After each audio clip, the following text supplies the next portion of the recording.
Every day's a weekend. It was a little embarrassing.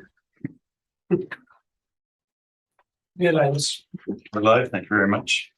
Good afternoon, everyone. I'd like to call the meeting to order and acknowledge that we are in Treaty 1 territory, the home and traditional lands of the Anishinaabe, Ojibwe, Inuit, Cree, and Dakota peoples, and the national homeland of the Red River Métis. Our drinking water comes from Shoal Lake 40 First Nation in Treaty 3 territory. My name is Brent McIntyre, and I'll be chairing the panel today. To my far right is Carrie Linklater, and to my right is Gisela Rempel. The assessor today is Jeremy Pohl, and the administrative personnel is Jaswinder Kumar. We will be hearing applications for revision of the assessment roll in accordance with the Municipal Assessment Act. Matters for which revision is requested have been described in each application, and we will limit discussion to those matters. Statements that are made at this hearing are sworn testimony, and anyone speaking to the matters must be sworn in. Be advised that comparisons of assessments of properties are not considered evidence of market value by the Board of Revision. The Board of Revision is appointed annually by Council and is independent of it and the City Administration. It makes its decisions on the basis of the evidence provided at this hearing and issues a written order that will be mailed to all parties as soon as possible. Please note that the Board's decisions with respect to an application may be appealed to the Manitoba Municipal Board if the matter pertains to assessed value or classification, or to the Court of King's Bench if the matter pertains to the application of exemptions from taxation. Should you wish to appeal, information on how to do so will be included with the Board's order. With respect to the hearing process, I will confirm the points of appeal with your property to be addressed with each applicant following the swearing in. We will then have the assessor's testimony followed by questions that the applicant may have, and then the applicant's testimony followed by questions. Each side will have an opportunity to summarize if they wish. Once all the evidence about an application has been brought forward, the applicant may leave. The process will repeat for each item on the docket today. The session will close after all the applications have been heard, and the Board will deliberate in private and make its decisions. You will receive the Board's decision by registered mail as soon as possible. As information, all public hearings are live streamed, recorded, and will be part of the public record. We will be hearing items 1 through 7 on our docket today. Mr. Kumar, please affirm the assessors and the applicant's testimony. Thank you very much. Mr. Assessor, please state your full name. Jeremy Ryan Pohl. Thank you. Do you affirm that the evidence you are about to give at this hearing is the truth, the whole truth, and nothing but the truth? Yes, I do. Thank you. Secretary, please state your full name. Thank you. Do you affirm that the evidence you are about to give at this hearing is the truth, the whole truth, and nothing but the truth? I do. Thank you. Did you want to confirm, Mr. Oh, yes. Yeah. State your full name. Marcelo Navarro? Thank you. Do you affirm that the evidence you are about to give at this hearing is the truth, the whole truth, and nothing but the truth? I do. Thank you. Please sit. Thank you. The first item on the docket is 60 Osborne Street North, and I understand there's a preliminary issue on this. Yes, let's just bring it up. Okay, we have a non-compliance matter, and that the assessor seeking request that the burden of proof be placed on the applicant for non-compliance as per section 53(3)(b) of the Municipal Assessment Act, and if there's a reduction in assessment, is ordered to follow section 4.3.2. I can get into this. I'm going to be as brief as I can. I think both myself and Mr. Reimer are more than aware of the issues, and the panel. Jeremy, I think you're going to have to speak a little louder. Or turn your sound up. I'll try to be as succinct as possible. I'm not going to get into what I usually would go through. Me and Carrie, Mr. Reimer, know the issues here, and I believe the Board does as well. So I'm not going to bring in ample case law for this. I'm merely going to speak to the facts, and I'm going to go through in a fulsome way. So if we go through on page, starting on page 50 of the brief.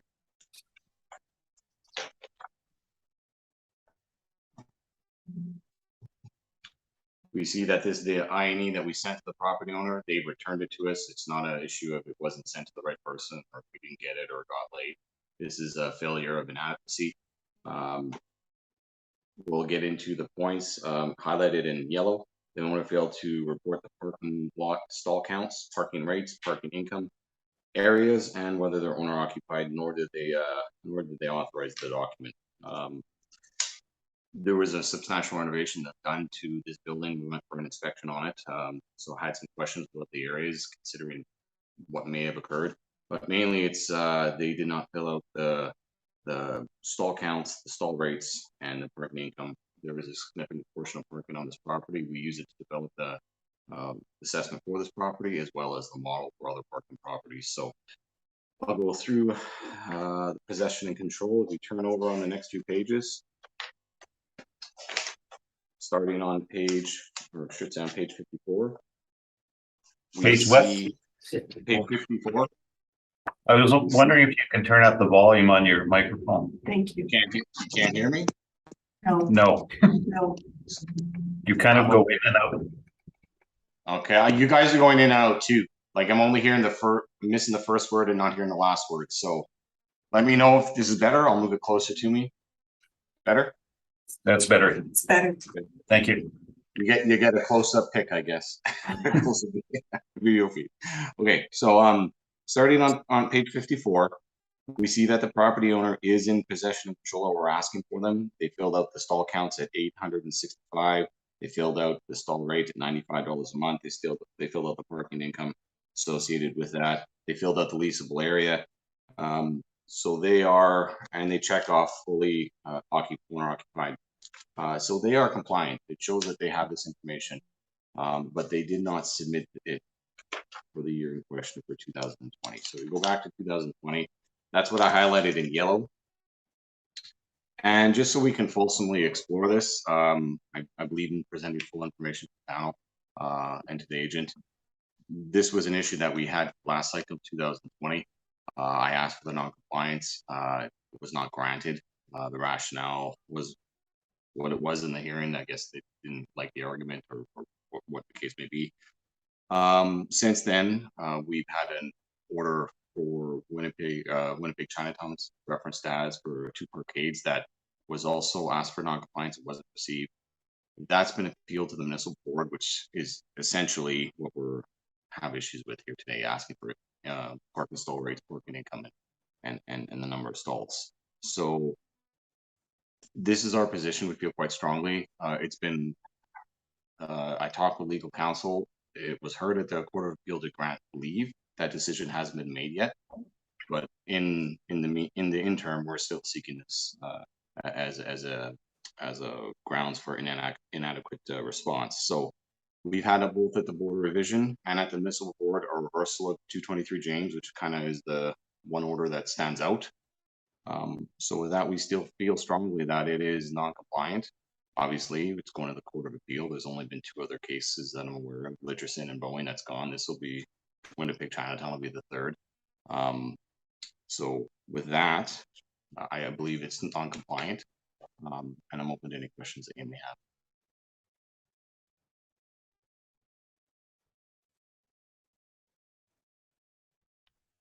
Okay, Carrie, do you want to respond to this? Thanks, Mr. Chairman. I've just got a few questions, then I'd like to present rebuttal to that. So, Mr. Pohl, what I heard you say, and please correct me if I'm wrong, and please also let me know if I'm not speaking loud enough. I can hear you. Okay, good. That's what my wife usually says. She says tone it down, so I'll try and straight that balance. So, if I could ask you to turn to your page 54 then, to start. Sure. And what I heard you say is that in this questionnaire this year, which was for the 2019 calendar year, you would consider this to be compliant in that they supplied the parking revenue, they supplied the number of stalls and the parking rate. Did I hear that correctly? Yes, and they check owner occupied, and they check and they fill in the leasable area. Okay, sure. So, so for this questionnaire, if the taxpayer in this case had sort of replicated for 2020 what they had done here for 2019, I believe you're saying that you wouldn't be seeking the non-compliance penalties. Absolutely not. 2019 is filled up perfectly. Okay. Now, if I could ask the board members and Mr. Pohl, then let's start at go back to page 1. And I'm thinking, Mr. Pohl, and you're certainly very forthright. You and I have had several discussions about various matters involving the property along with other members of Altus. So just wanted to make sure we can agree on a number of things. So the owner is the Great West Life Assurance Company. We can agree on that. Yep. And again, going to page 2 very briefly, and you did mention this, but just to be clear, the reason for the request isn't a non-response, that they didn't send anything in. It's due to your perceived deficiencies in the response that was given, correct? Yeah, in Richardson, it's phrased as an inadequate response, but deficiencies, you can use the same terminology. I missed the last part, but I guess the upshot, Mr. Pohl, is you're not suggesting a reply wasn't submitted. It's rather to do with the sufficiency of the information. Correct. Okay. Okay. Thank you. So if we then go to your page 50, very briefly.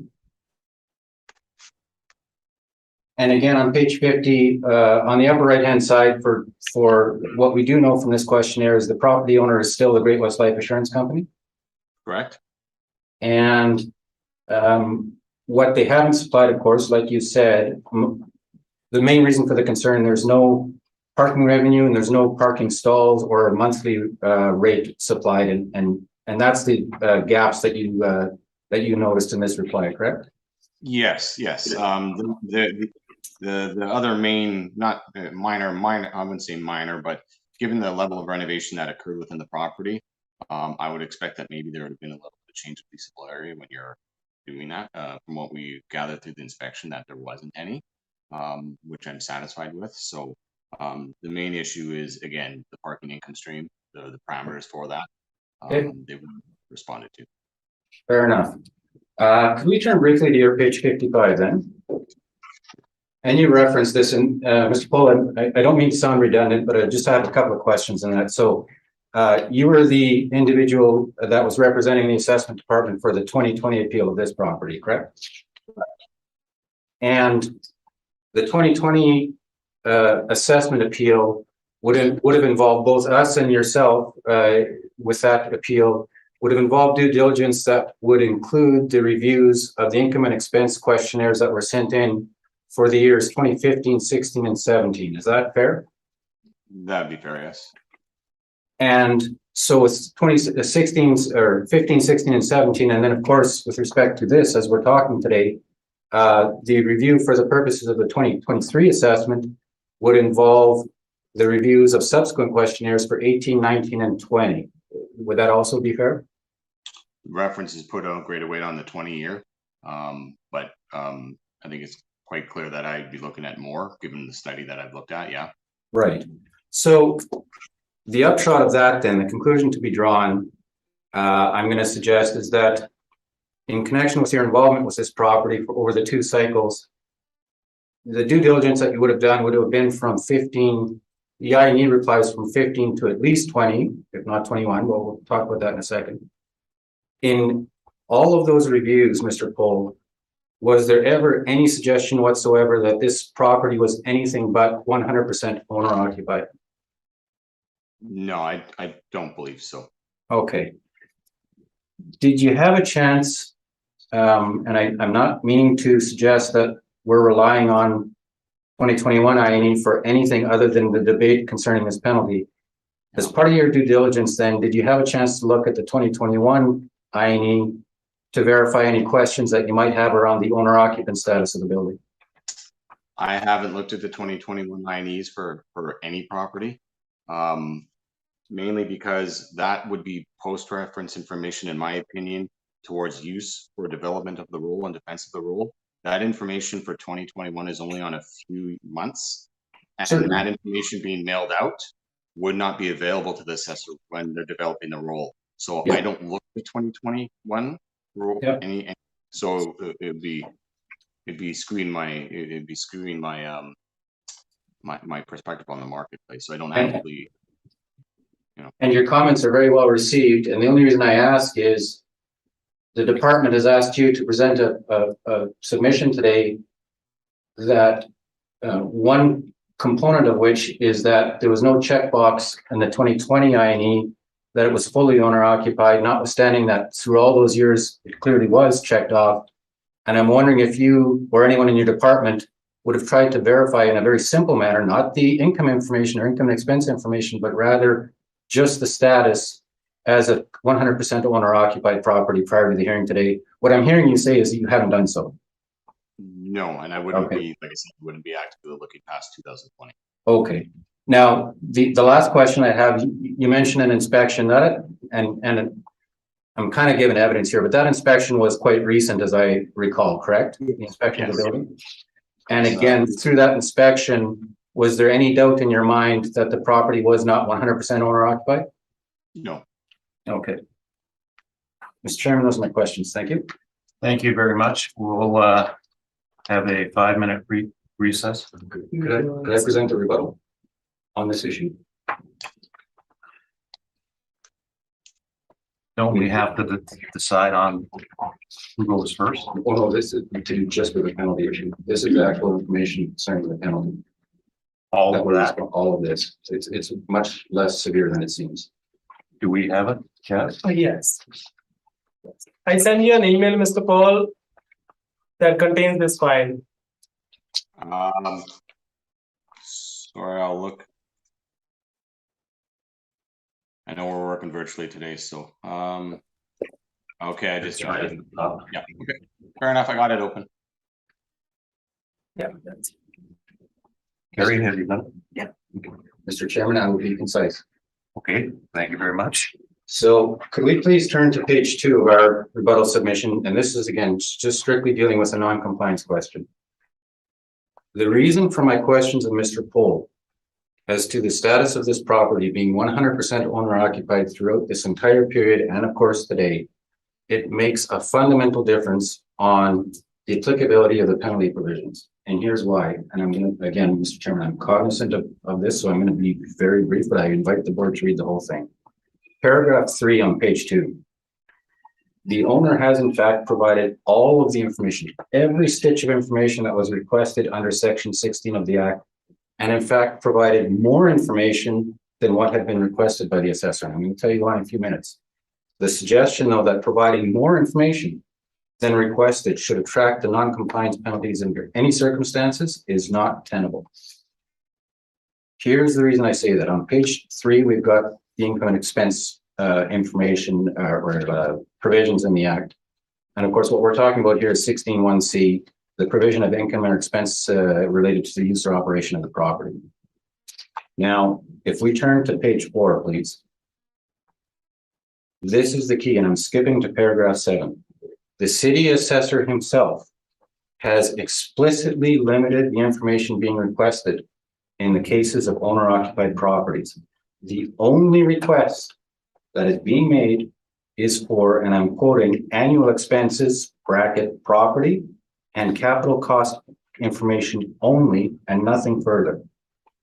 The instructions for completing the questionnaires and the questionnaires themselves state that explicitly. So at the bottom of page 4, this is the segment of the instructions for completing the questionnaires, and you'll see the highlighted part. If the property is 100% owner occupied, then complete the annual expenses, property, and capital cost summary, quote unquote, only. Further then, on page 5, on the form itself, you'll see the highlighted segment. Note, if the property is 100% owner occupied, then complete the information required for annual expenses, property, and capital cost summary only. That information invariably was submitted by the owner in each case. They diligently replied. They replied exactly as requested. In some years, they provided more information relating to the parking stalls, parking revenue. That's all internal, by the way. This is all stalls that are rented to employees of the company. So they provided that information voluntarily, but to suggest, my submission is to suggest that somehow the failure to voluntarily supply information that isn't requested should attract a penalty is not tenable. It's only where you do not, where there's a complete failure to provide the information requested that the penalties should be imposed. This information that Mr. Pohl and the departments asked to be raised today was not requested and cannot attract a penalty. At the bottom of page 5, the Litchison case, and Mr. Pohl mentioned it, the Litchison case talks about what the purposes of this entire structure are. The whole purpose of the legislation is to facilitate the gathering of information. The concern of the assessor is not to punish the owner who fails to respond to a 16(1) request, but rather not to be blindsided in a subsequent appeal to the boards. In this case, they have fully complied, 100% compliance. Nothing's been withheld, nothing's been adequately provided as to what's been requested. Now, paragraph 13, now this is on page 6.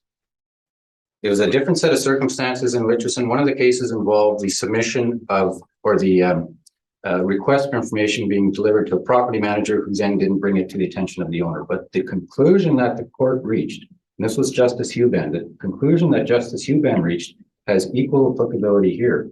He says, and this is at the middle of page 6, the factual finding in this case is that the agent received the request but failed to bring it to the owner's attention. Since no request was made pursuant to 16.1, there can be no deferral. Exactly here, since no request was made for the parking and the parking information, the stall count, the revenue and such, and the specific request was only for the property expenses and the capital cost, which was submitted, there can be no request, there can be no deferral. On pages 6 and 7, there's a Supreme Court case called Baker. What Baker was talking about was the duty of fairness owed by public authorities, such as the city assessor, to the public. And on the top of page 7, there's 3 particular items that have a lot of relevance here.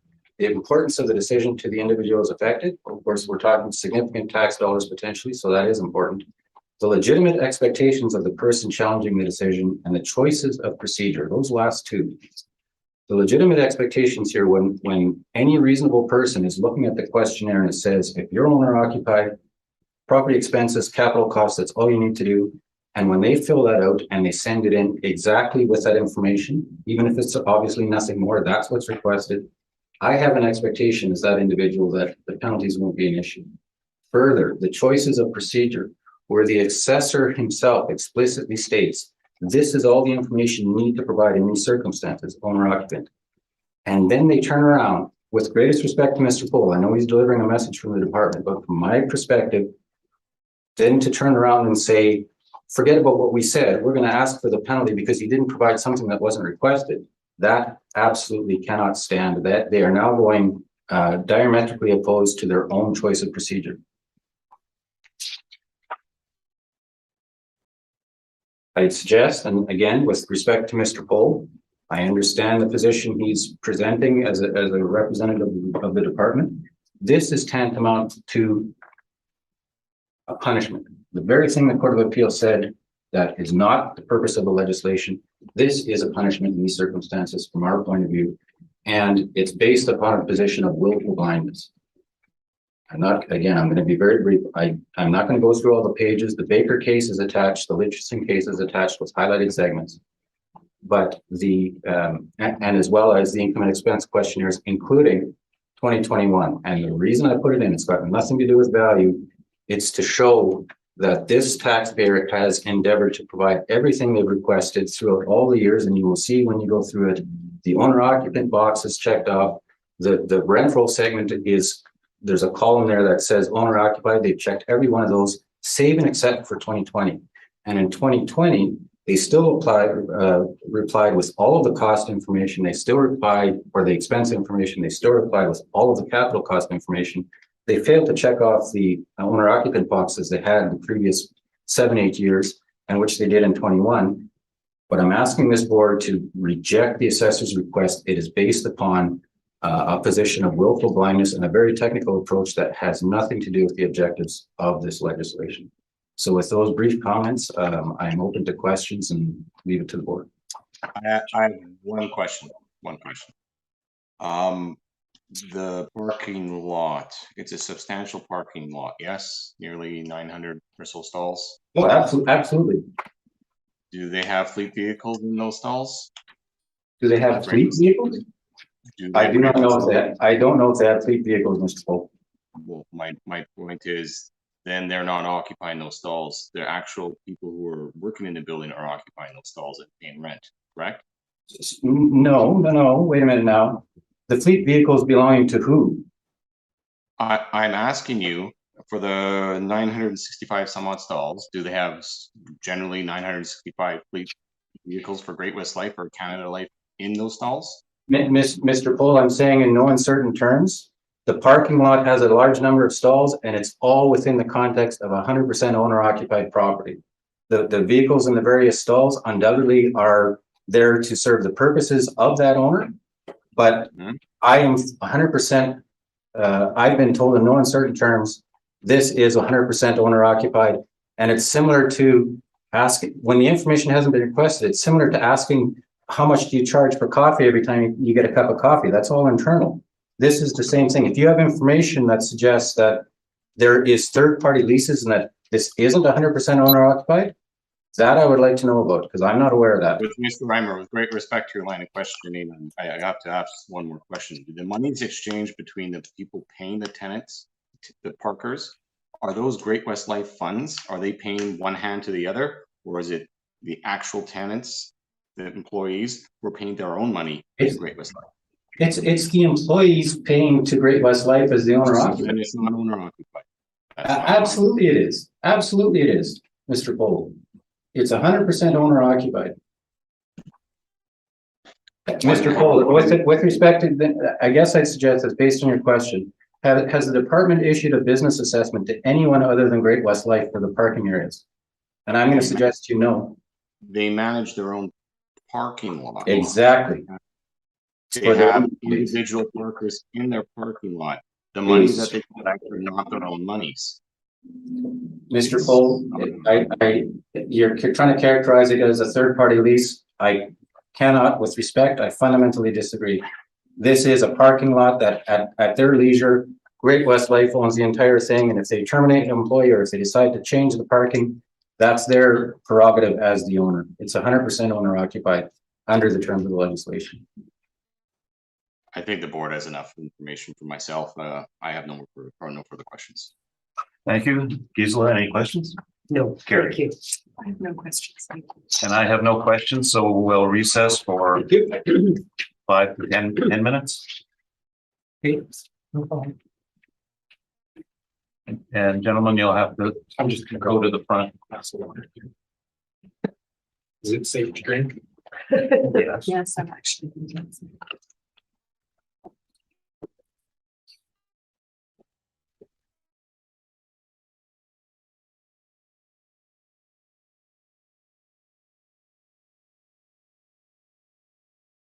Have to get the okay that we're live.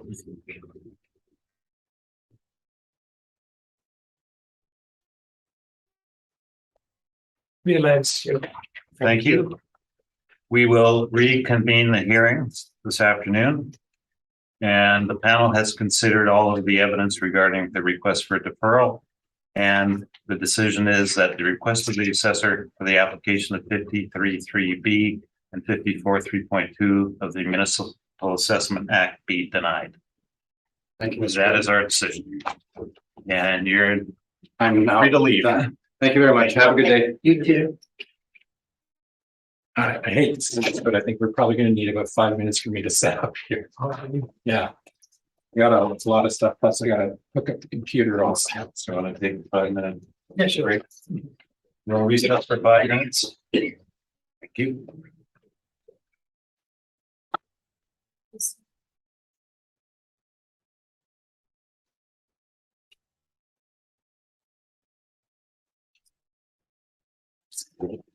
Oh, recessing.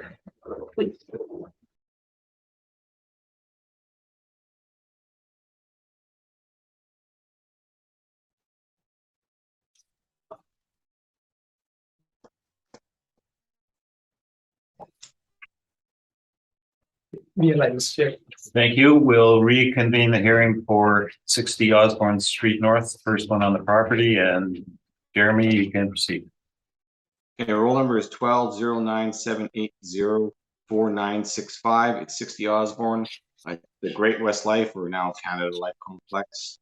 The assessment for the 2023 year is $98,177,000. The building was built in 1958 with addition put on obviously in 1980. There has been significant renovations to the OFB or Class B portion of the building. I'll get to that in a moment. The leasable area is for 482,000 square feet, approximately. The potential income streams that we have are as such on page 2. Rather than go through them all for brevity, you can read them. I'll just go over the highlights. We have a total rent applied of $15.04 for the OFB, 11% vacancy, 3% non-recoverables. We've already established what the non-recoverables are inclusive of in prior assessment cycles. We don't include below line items or any costs and inducements free rent. So with that, I will kind of get off that topic. The board's well aware of I it. think, So yeah, I think you're gonna have to speak a little louder, sorry. Yeah. better. Better. Okay. So where did you last, Carol? Okay, I'll just start again.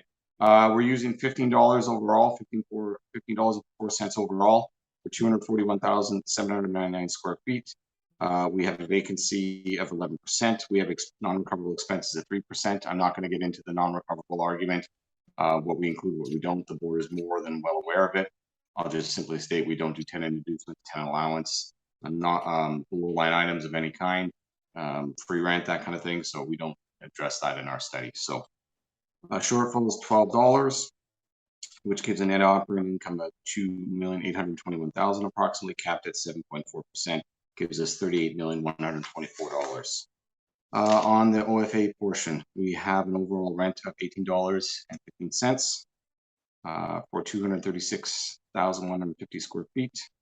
The vacancy is at 10%. Again, expenses and recoverables at 3%. Shortfall is at 15%, and the OFA cap rate is 6.65%. The NOI is $3,380,237, which gives us a value of $50,950,932. The smaller portion, Older Bank with Best property, it's really nominal to the overall value. Obviously, it's a very small footprint of the building. It's approximately 4,731 square feet, with an average rent of $14.30. We have a vacancy of 11%, non-recoverables again at 3%, shortfall at $8, and that net operating income is $54,239. So again, pretty small given the overall nominal to the value. So capped at 5.6% gives us a value just under $1 million at $969,000. The issue with the parking lot, we've already resolved as far as non-compliance, but the actual parking income stream is pretty substantial. This is one of the largest parking lots in downtown Winnipeg. It's approximately 851 stalls. We've applied a rate outside, just on the periphery of the center business district, of a net rent of $45 a stall, and that gives us capped at our net operating income, anyways, at $459,540, and that is capped at 5.65%, which produces a capitalized value of $8,133,000.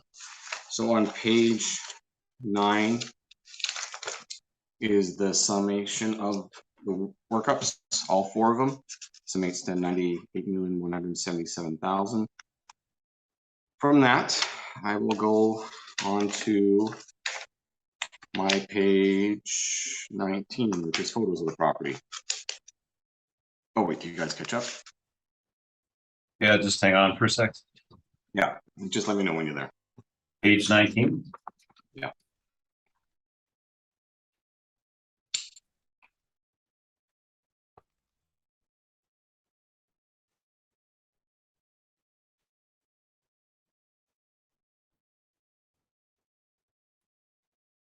Over there. Yes. Okay. As you can see from the aerial photo on page 19, it is a large property. It has an OFA, it has an OFB, it has a small, up in the top left-hand corner, small OFS, and a considerable amount of parking. We do not, in my opinion, it is not owner-occupied. Money's exchanging hands, or the employees paying Great West Life. If it was Great West Life paying Great West Life, there would be no money being exchanged. So in my opinion, it's not owner occupied. The buildings themselves are owner occupied, the parking lot is not. Moving on from that is just a few other photographs of the property, starting on page 20 to 21. As you can see, we've taken an aerial view as we go around the property. There is a significant amount of parking. It's good utility for the building. The buildings are large. Obviously, the square footages are what they are. You need a substantial amount of parking for this type of flagship property, for this type of headquarter property. That's ultimately what it is. It provides utility for a large entity, a large head corporation office complex. As you can go through the pictures, they end on page 31.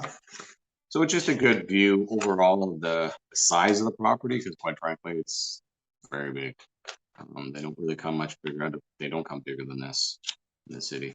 So, and then towards the back of the pictures on, you see just what I'm getting at as far as how much parking is available here. So we need this information to get the assessment right from year to year on this property, but we also need the rental information to get other parking properties correct too. So under 9.1 of the general assessment, we get the assessment of the property correct, but also other properties we need to derive. So that information for rental information is important in my opinion. On page 32, speaks to the redevelopment of the property. I was inspecting this property for case management purposes a couple of years back when they started this renovation on the OFB portion. It was kind of half done, half not done. It was a good transition between the two where you can see the older space versus the new space. The new space is, we only inspected one property, or one floor of the new space in our current inspection, which happened a couple weeks ago. But overall, the level of finish is the same throughout. No one was in contention with that. So given the pictures that were in place, you can see it's finished quite well. It is now an upper end OFB.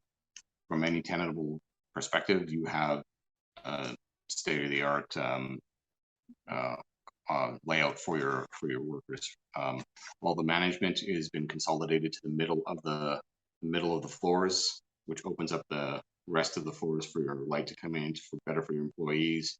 It's very much a free workstation environment, very desirable as far as the physical layout of the building and the upgrades that were done. It wasn't just the face look of it either. It was the building systems upgrades. They went through the property in detail and did it quite well. So if you look on page 32, there was some perspective in my mind. Did they flow this through to the OFA? I was only there at the start of the renovation, so I asked for the inspection, obviously, for that. I was a little, the box still write-up indicates that it was all done in 2000, all finished by 2021, and that it looked like they upgraded the entire complex for the 320,000 square feet, not including the lower level, which is continuum beneath both the OFB and the OFA. They did not. I kind of took that a bit of a surprise because that square footage jumps out a little bit, because that would have been the OFA and the OFB, and I walked through the OFA a couple years back. It was quite well done. I didn't think it needed a large renovation, but the write-up indicated that it may have occurred. So after inspection, it did not occur. The OFA is relatively untouched. There was a small area that was improved, but overall, it's basically the same as it was. And this renovation did not occur in that section of the complex. So moving on from that, you can see the pictures on the following pages. They did quite a nice job. And again, I have some older pictures in here indicating what was there. But as far as the OFB, that's no longer the case. So the OFA is sorry. The OFA is starting on page 39, as you can see. The space is a little bit more dated, but it's still a good finished space. And then when you see, starting on page 42 and 43, you see the atrium area in the lower level, which joins the two buildings, like it's a causeway walkway through the other complex. So if we can move on to page 46. We see the permits that were in play, the major permits that were in play. And you summate them all on page 49. You see since 2004, up into 2020. They spent $79 million approximately on their complex to upgrade their complex and renovate their complex. And the majority of that came since 2012 onward.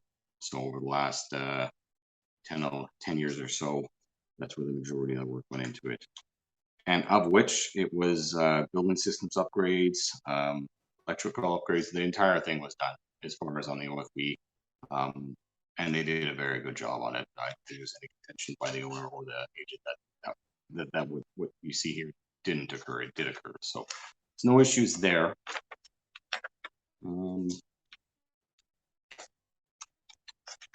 Overall, when we go back to the market study, What page is that?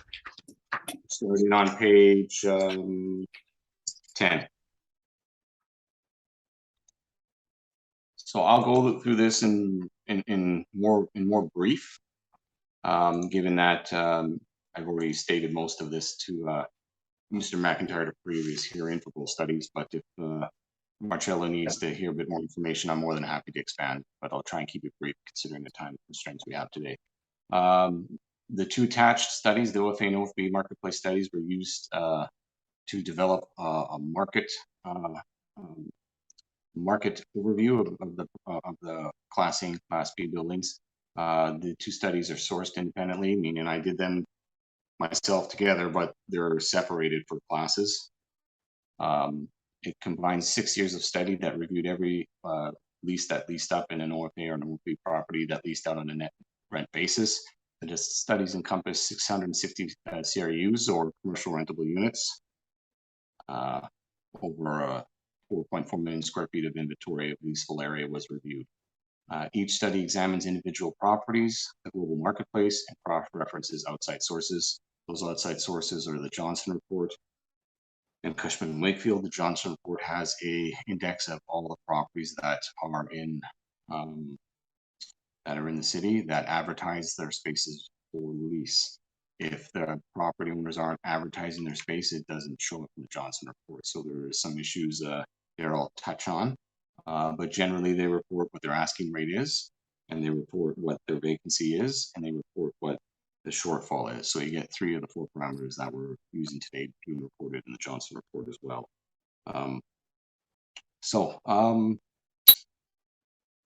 All parameters are isolated to individual years and each parameter is in relationship with each other. And this is key for defensive work parameters. The statistical analysis determined averages, weighted averages, medians, and min-max ranges. The min-max ranges are to kind of keep everyone honest. If there's an outlying rent, whether low or high, should you really be using that? Should you examine that more? I've done my due diligence trying to review as many as I can. There's been very few, and you can see from the graph where the results lie. I'll get into it in a bit more in a second, but the whole idea is here to develop a marketplace to determine what the actual market is and not use outlying rents and selected rents that are isolated unto themselves, which may or may not be at market. So where am I here? As well, the rent values were further examined using bell curves with standard deviations of 68%, 95%, and 99.7%, which produce a near perfect normal distribution pattern for each study.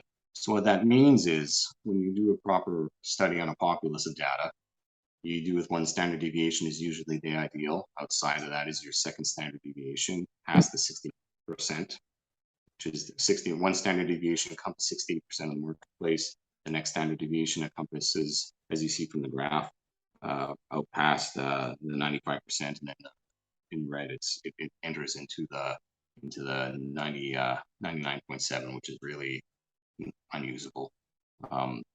So when we look at this, what we see is for the OFA median of $19.21.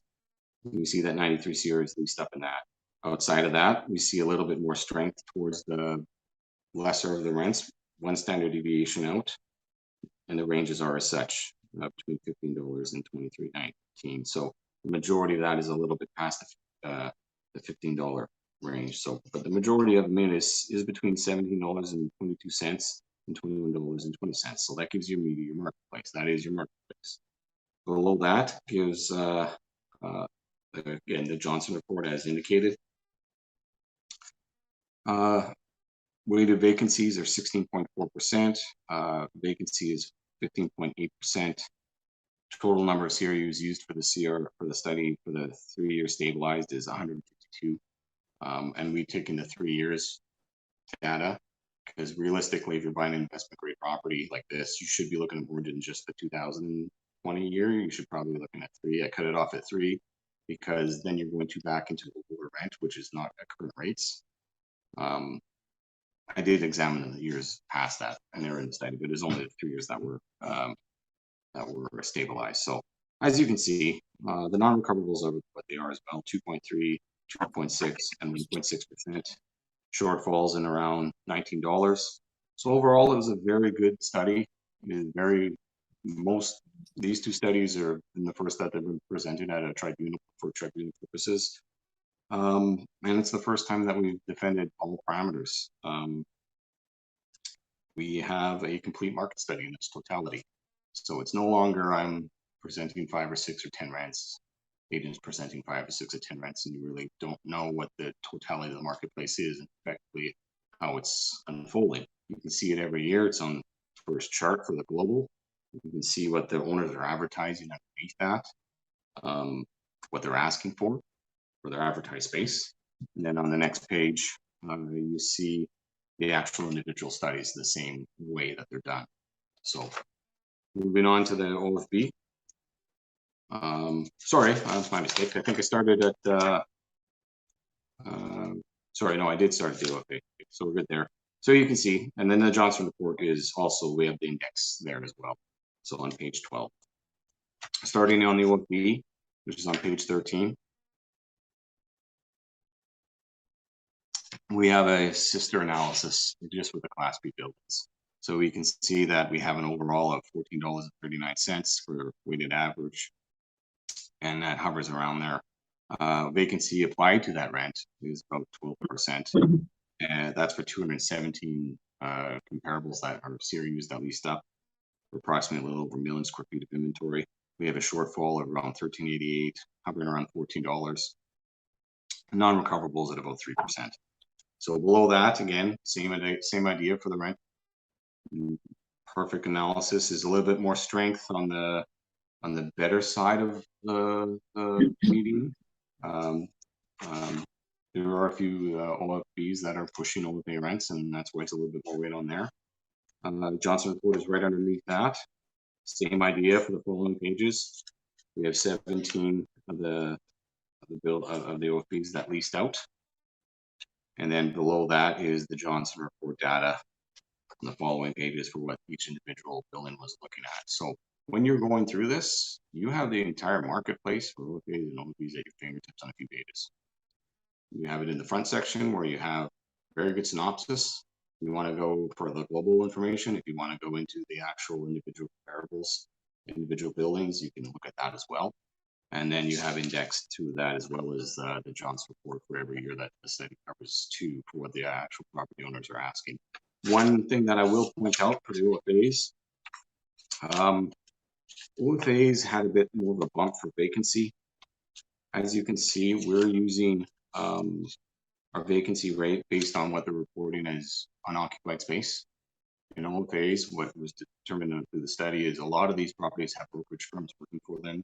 There's committed space. There's waiting lists to get into these buildings. OFAs and prime Bs drive the marketplace. They control the marketplace.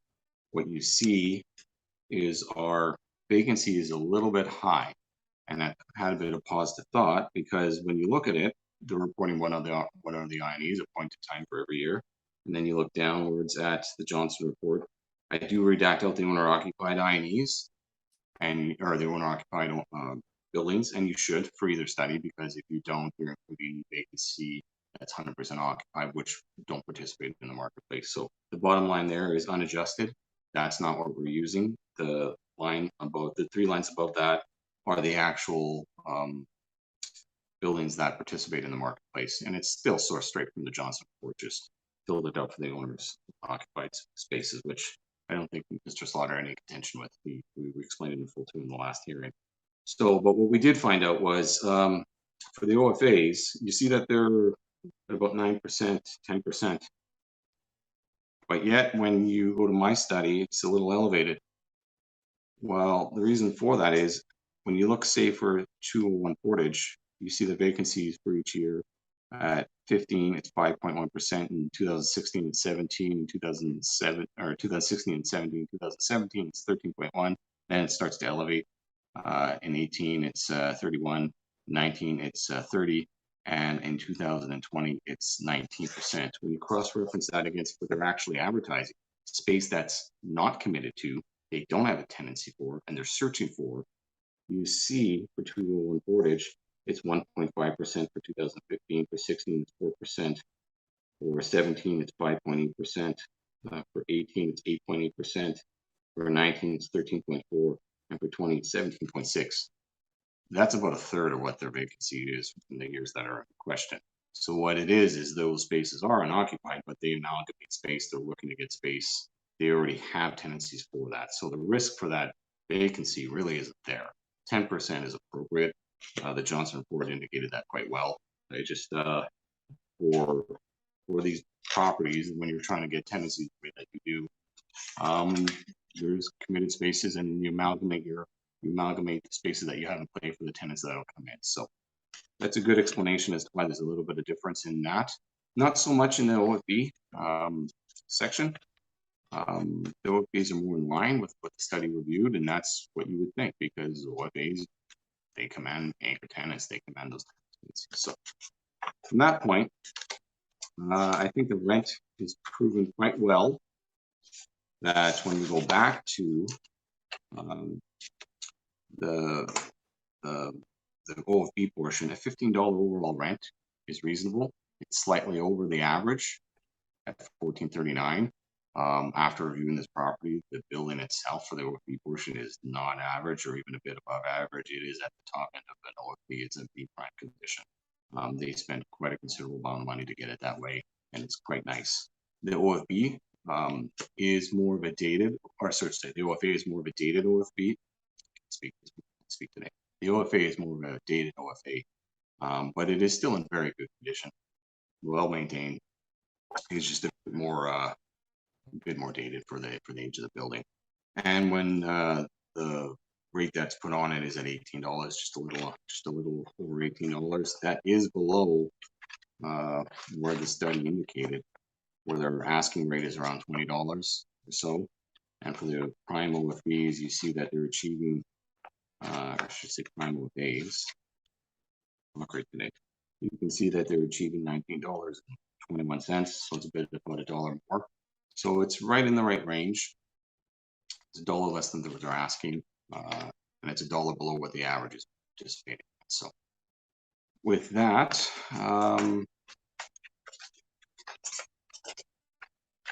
other than parking, which I think we already went through in good detail, we have a parking comps on page 9, which indicate the outside the center business district stabilized rates. I think we're in range in that, given what we applied to the property. The mean is $49, or sorry, the mean is $57. The median is at $49. So we're right. We're market indicating that we see there at $45. So with that, I'm open to questions. Thank you very much, Marcelo. Yeah, if you just give me the 20 seconds, I will finish. No problem. Start my question.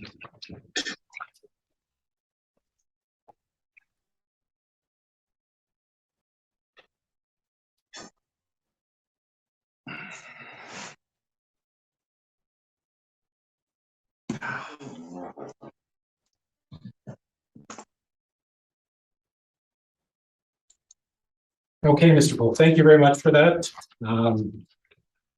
I like your study. It's a lot of information. I'm sure a lot of work that went into that.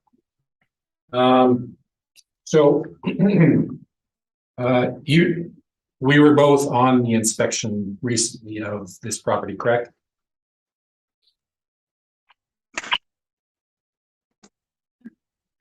Can you hear it? Can I sorry, can I just ask a quick 5-minute recess? Yeah.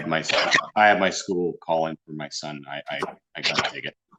Okay, sure. Thank you, sorry.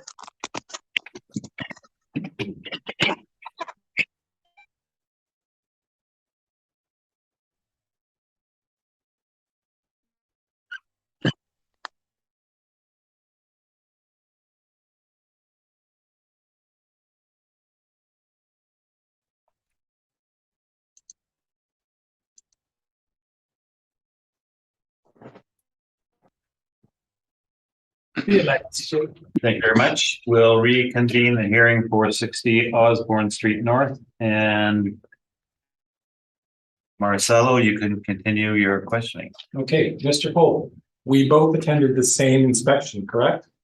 Correct.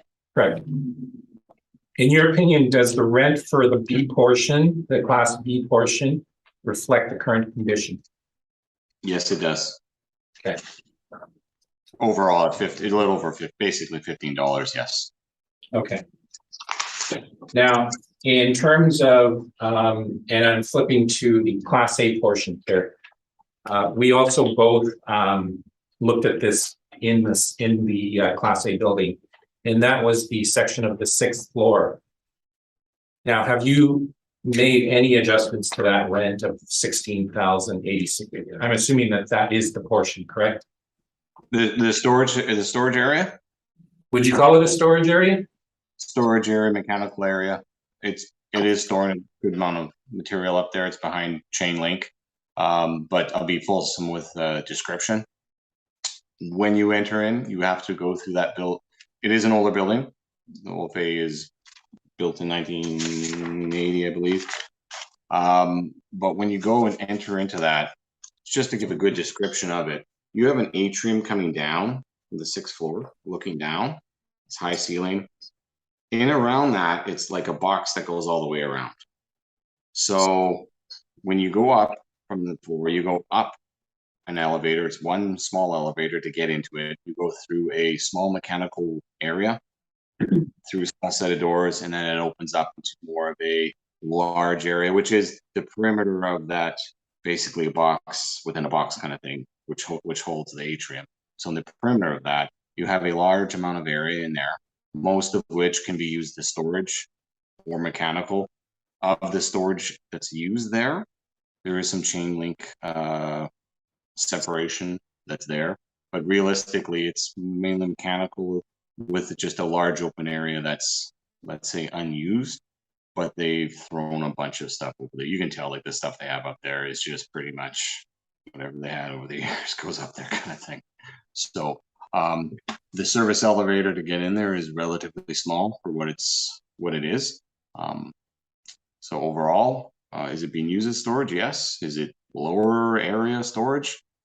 Possibly. Is it somewhat more mechanical inclined? Mostly. So you're comfortable with a 984 rent on it? Well, we put storage areas for OFBs between $5 and $7 over the years.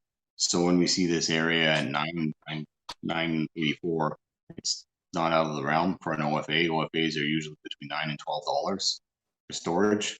In this case here, it's more of a space that's being used as storage just because they can. They're the owner occupiers. So other than storage, do you see any other use for that property, or that section of the property? No, it wouldn't be marketed to anyone. I mean, the whole complex in one ownership. It's a headquarter type facility. It's not anything more than that. So, ideally, you wouldn't have your service elevator running through your executive top floor. Right. But that shouldn't be. That's the way they did. Okay. So I know you spoke about the parking during your presentation. Now this property is located outside of downtown, correctly? It's on the outskirts of the downtown, correct? The periphery of the city business district. Yeah, and we're not going to deny that it's not close. I mean, it's on major bus routes.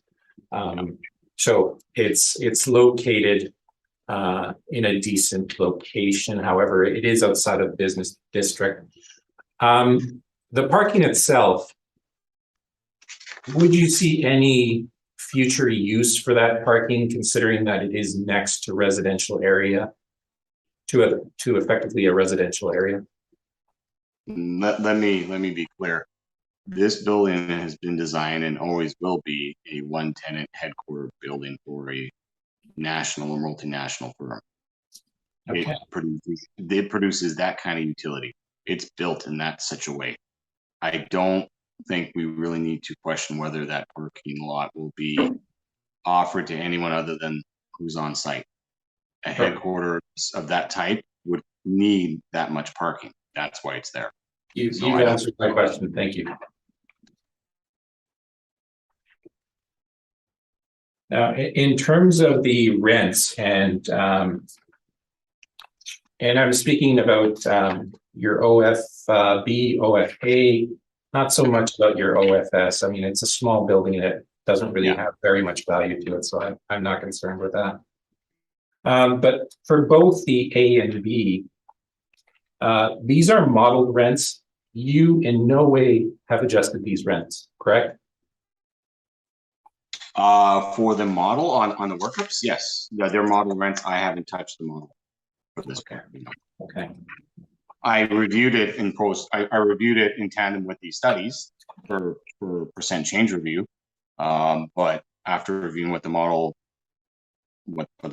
came up with and reviewing my studies that I applied over the years, I think this is very reasonable. It produced exactly what I would expect. Okay. Now I'm just going to touch upon your CRU study. And again, this is which page? Sorry, which study? So let's start with the A. Okay. Okay, so that is page 10. Yep.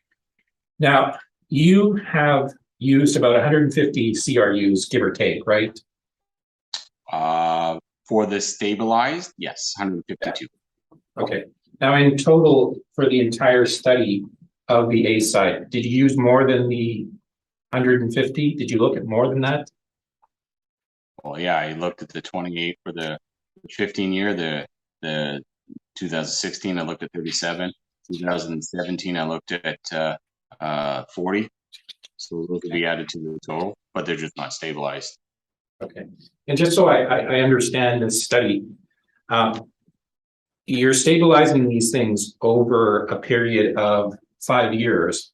No, Actually, 6 years. Looking at them for 6, stabilizing them from 2018 to 2020. Sorry, yes. But you are looking at 6 years, correct? Like if you look at the top, you've got 2015, 2016, 2018. This is not regarding the stabilization. I'm just talking about in total, you've looked at those years as well. I've done individual years for 6 years. All of the parameters are related to each other. And then I stabilized to the left, to the right side of the chart, the 3 years. Okay. So you have individual years to look at for 6 years plus 3 years stabilized. Okay. So, and in terms of selecting the CRUs, how did you, what was the methodology for choosing the CRUs? Was it just a random sample or? No, let me explain in full. So I want this made in full. I looked at every single property that leased out on a net basis. I included every rent for every INE. I went through every single rent roll of every property for 6 years straight for every property. Where the rents were at market, I've included them. There were a small handful that I removed, particularly the Great West Life lease at 444 St. Mary's, which I will address because that's not at market in the assessor's opinion, and I'll address that in full. But typically, very little was ever removed. There was a couple of studies of buildings that couldn't be used. 432 Main was an OFB. Last cycle was appealed as a Class C for Maltus, and then the actual use changed to multifamily, predominantly multifamily. So at that point, that income stream eroded. The rents were bad. It had to be changed. A B-class building has good inherent base value, and they converted it over. Similar nature occurred for the Bs for 185 Carlton. It's still in the study because at the time I didn't know. I looked at the numbers and something was really wonky there. I asked for an inspection with Otis and we both found out they're converting a good portion over that to multifamily as well. So in future, once I get a chance to review, I may be removing that building from it as well because the format of the building's uses is not the same. There's a couple buildings that leased out on a gross lease basis. Since this is a net basis study, we can't use those buildings. And then there was a couple buildings at 125 Gary, which have significant discrepancies in the actual rent. I've had a long-term look at that. It went to appeal. I'm waiting on the municipal board order to review. I may or may not include that in the study, depending on what the board orders. But also, we did our due diligence trying to ascertain what is actually going on with the rents in place. Some were at $8, some were at $9, and some were at $13. So I did include those in the analysis as well. And then 215 Gary, which would be the other one that would stand out. That's done on a mainly semi-gross basis. So we really couldn't look at that one either. Okay, would it be fair to say that a large sample of your CRUs came from 201 Portage, 1 Lombard, and 360 Main Street? You have the exact numbers in the study, yeah. Yes. Okay. Like we're not singling, like I want to make it clear. The assessor reviewed 660 CRUs, a little more than that, but included 60 CRUs in the study. We're not cherry picking any rents. We're bringing the full marketplace. And that's not what I'm suggesting, Mr. Paul.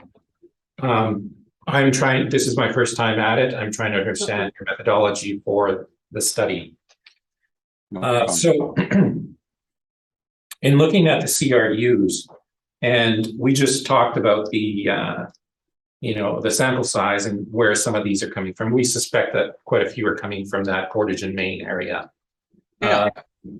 So how many of those CRUs would have spaces that are over 100,000 square feet?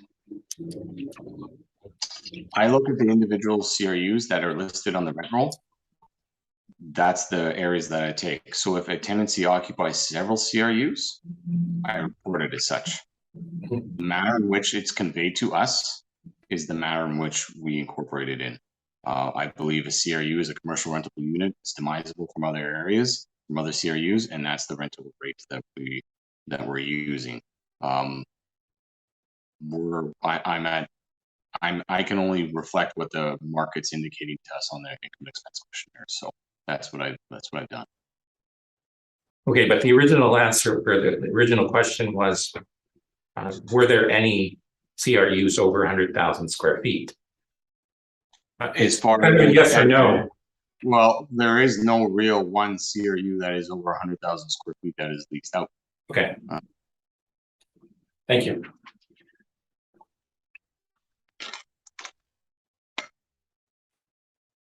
To the issue of the Johnson report, how much weight are you putting on the Johnson report? Let me be very clear. I prepared this study from an assessment perspective. Okay. With my experience for tribunal purposes. Outside sources aren't prepared and derived for tribunal purposes. They're merely market data for people participating in the marketplace. Right. So when I look at them, I cross-reference it because that's unfiltered from any agent. That's straight from what the owners are advertising their space for. I take that as what the Johnson report takes it as, is what the owners are putting their spaces to offer and what their vacancies are in the building. So my study is independent of that, but I do cross-reference that. And I choose the Cushman-Wakefield report because although it doesn't give an inventory, these are really the only two studies that are linear across the years, whereas other studies, you get bits and pieces, but it's not the same data reviewed every year where you can make a nice correlation. So pretty much the only two outside sources that you can use for this kind of study.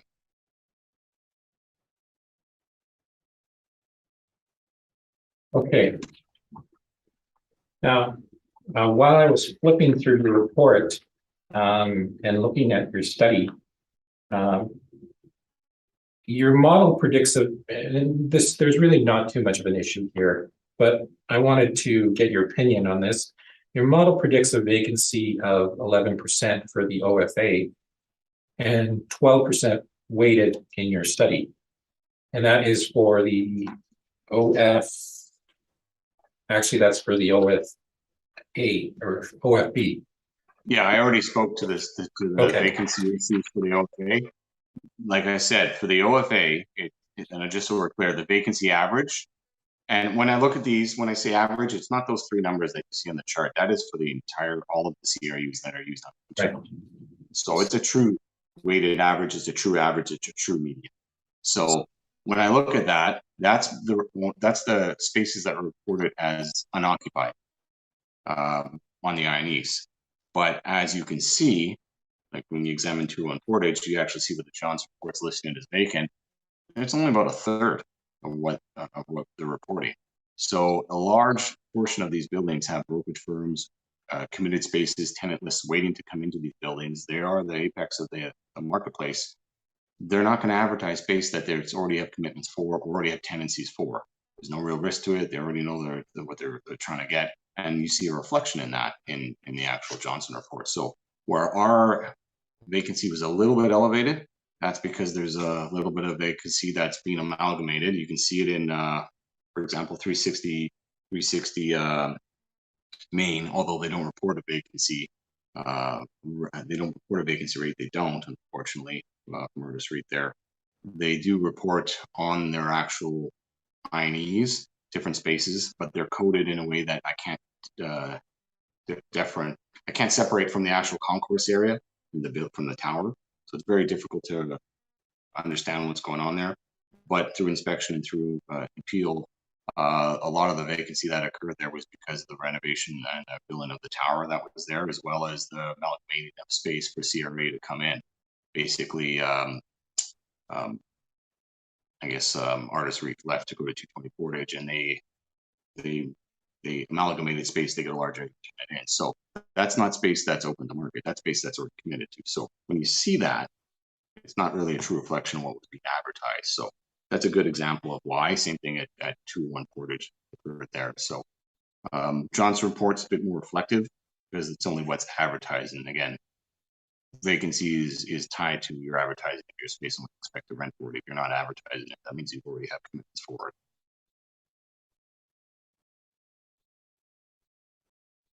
And there you got onto the topic of the OFAs, correct?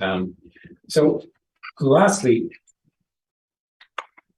exactly how is the model predicting vacancy differently? The model came in at 11%. My study, which looked for an OFA, if we're looking at the OFA, right? Looking at the OFA, the model predicted 10%. Yeah, well, okay, we're looking at the OFA. The model predicted 10%.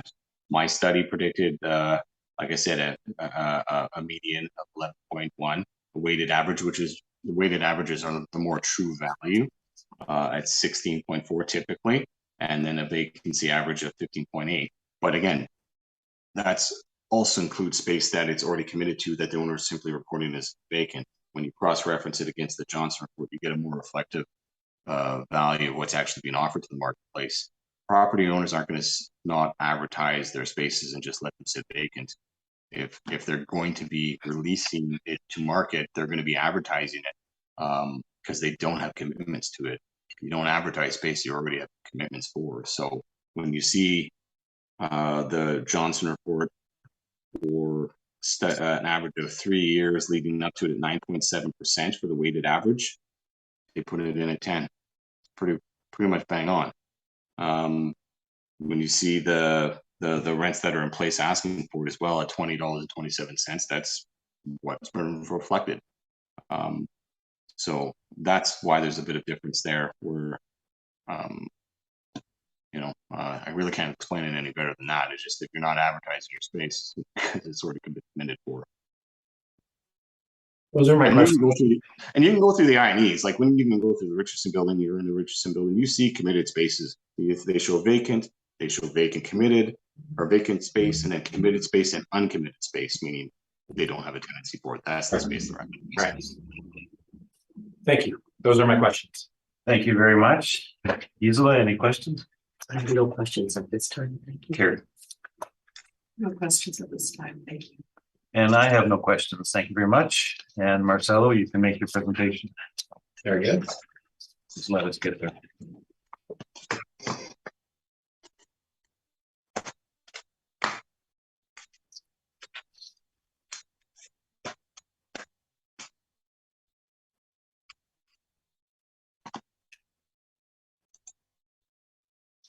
Okay, we're good to go. We're good to go. Okay. So we know what the property is. It's 60 Osborne Street North.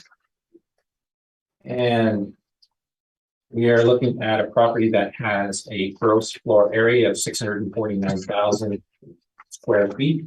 As Mr. Cole said, it's probably one of the largest properties, if not the largest in Winnipeg as an office space. The leasable area is calculated at 482,682 square feet, and the stories are 561. Original age is 1958 to 1982. Obviously, the B portion is the 1958 portion. That is the one that Mr. Cole spoke about that has been updated. So it is no longer a 1950s style building. The site area is 15.7 acres, and this is quite large in terms of the land holding. And the assessment year 2023. The realty is 98,177,000 class 60. I'm not going to get into the issue of the intended use of the report. You can read that on your own time to make things go by quicker. Intended user also, we can both reliably say that we were at the same inspection, so we both have inspected this property. So I don't need to go into the scope of the work, assumptions and limiting conditions. Again, that is something that you can look at on your own time.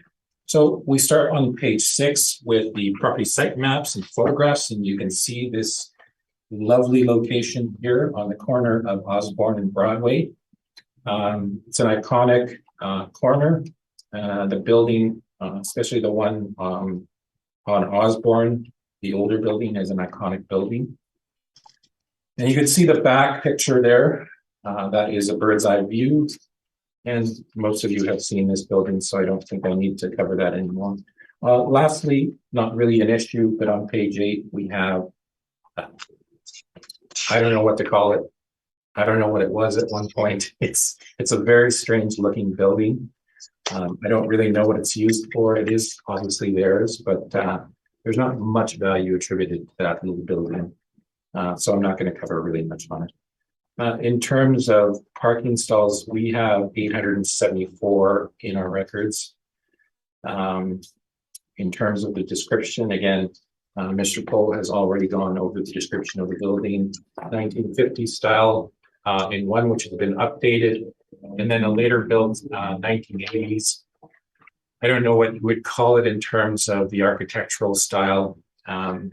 But I'm sure most of you are familiar with this building on the corner of Broadway and Osborne. Highest and best use is believed to be its continued current use. And in terms of the analysis, obviously, we are looking at an April 1, 2021 reference date. Get into the approaches to value. Obviously, we're not using cost or the direct comparison approach. We are focusing strictly on the income approach. Now, there are four income streams here. The most important ones are obviously the A class and the B class. So I'll get into the A class first. So the OFA, again, that has a civic address of 100 Osborne, but this is all really under the same civic address of 60 Osborne. The city has a net rent of $18.15 per square feet. Again, $236,150. That is all blended. Not going to get into the 2018 details. You can read that yourself.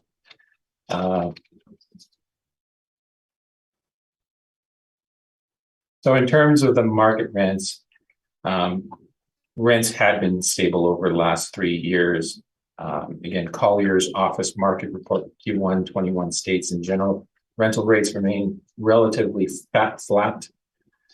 But lease inducements have increased, compressing net effective rents in Winnipeg CBD. most importantly, the average rent quoted above would be for typical office size. A single tenant property, and again, this is one occupant with a single tenant property over 200,000 square feet requires significant downward adjustment to account for economies of scale.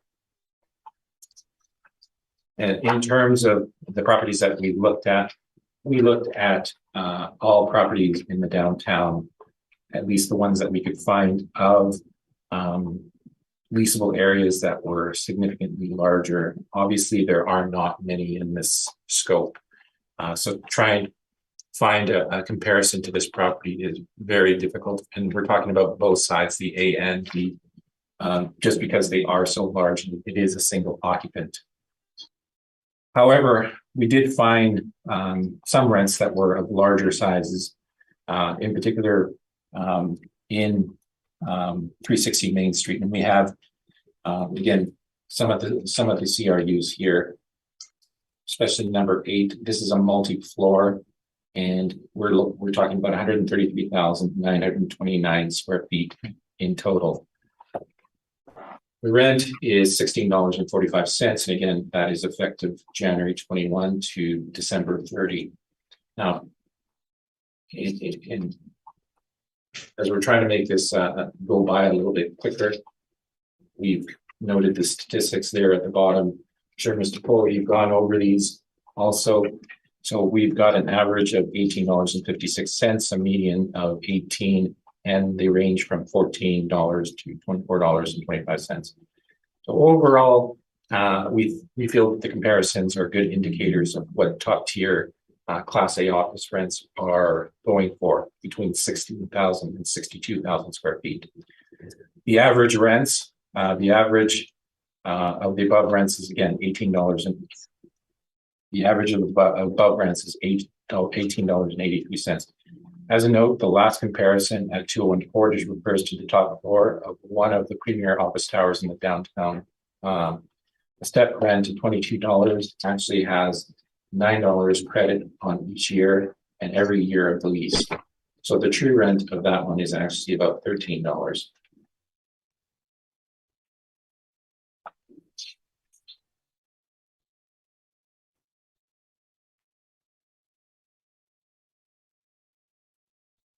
So if we turn to page 16, again, we are talking about a single occupant building.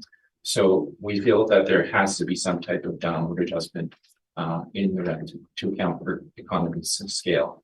So on May 3rd, the Manitoba Municipal Board, this is included in our evidence.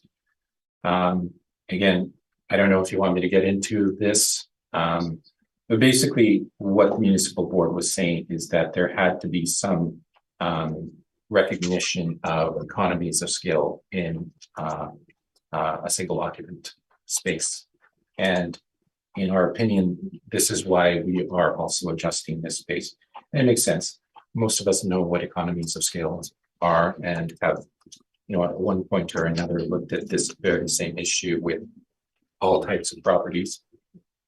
So I won't get any further into this.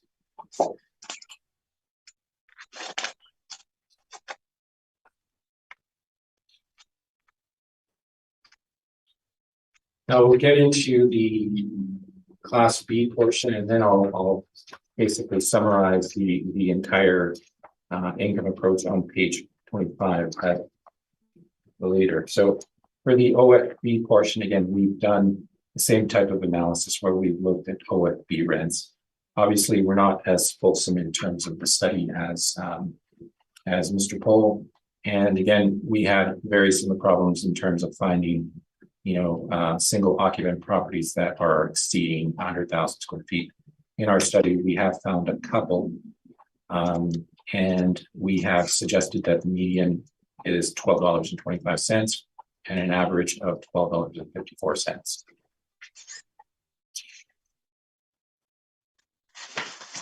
Now, for the current assessment, you can go right to the bottom of page 18. Again, we are looking at a blended rent of $14.11 for 241,800 square feet. On page 19, we can look at the OFS portion on Broadway.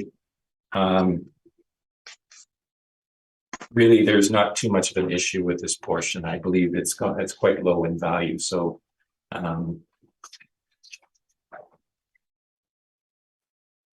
we don't really need to get into it.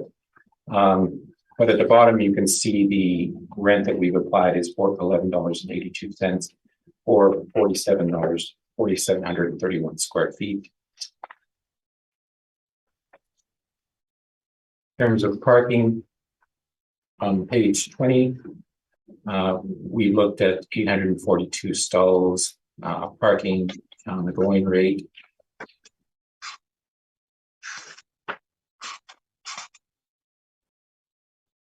The going rate that we put on it is $110 per stall for 142 stalls, 12 months.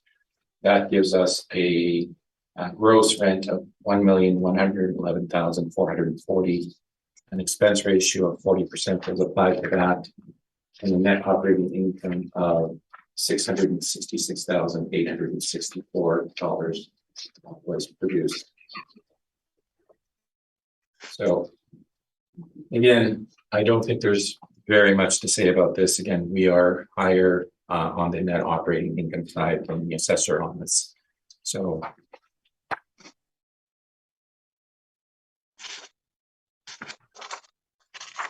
and in terms of the full value on the parking, what we've decided on is $9,938,044. I may have to revise that.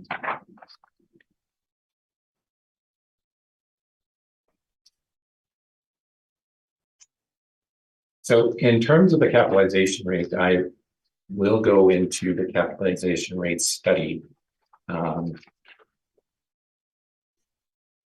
And the non-recovered, how far in depth do you want me to get into the non-recovered? Well, make your case. Okay. We've all heard the type of study it is. It's just probably changed for the current assessment cycle. Right.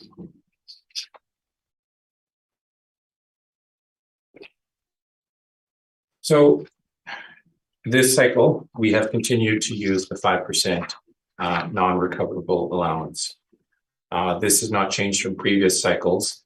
The city in the previous cycle decided to eliminate the non-recovered allowance. We continue to use it.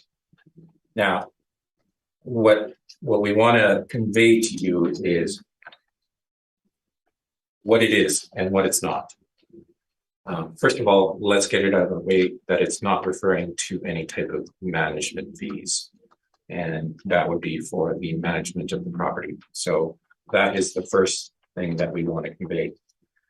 The next thing is, what are these non-recoverable expense allowances?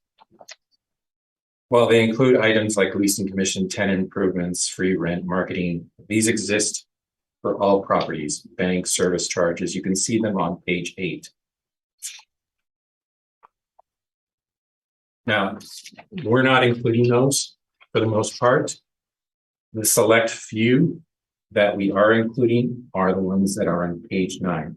And these are exclusively the leasing commissions, the professional fees, the asset management fees, and the advertising and marketing. So just to be clear, we're not including tenant improvements, tenant inducements. We're not including free rent. Those are not included in the study.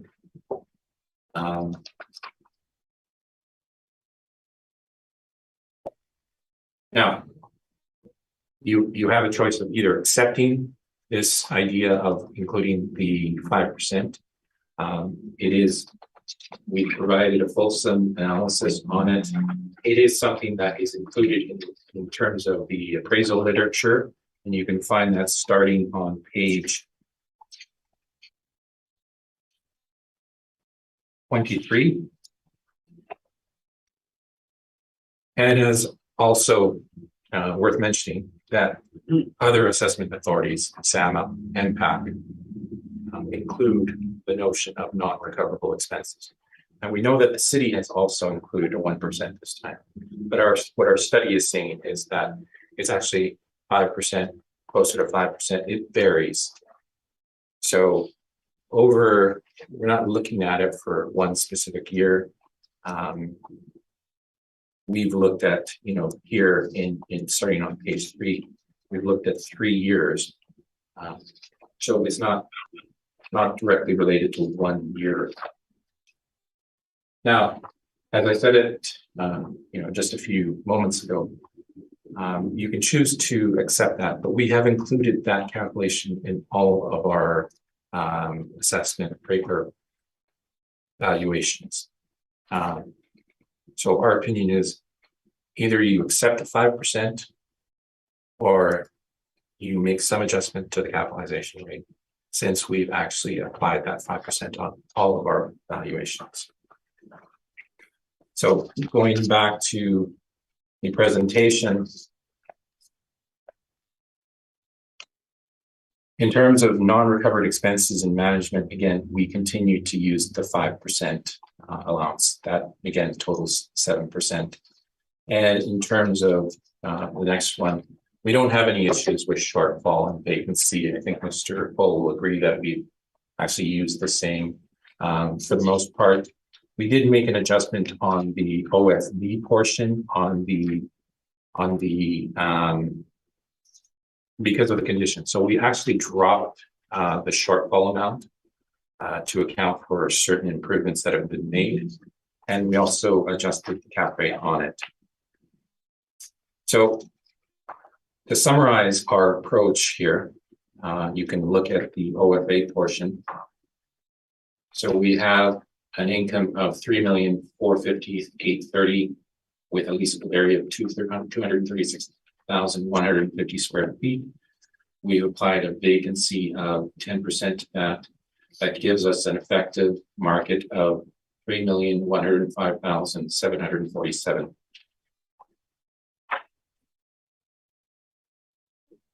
So to this, we've applied a shortfall of 15.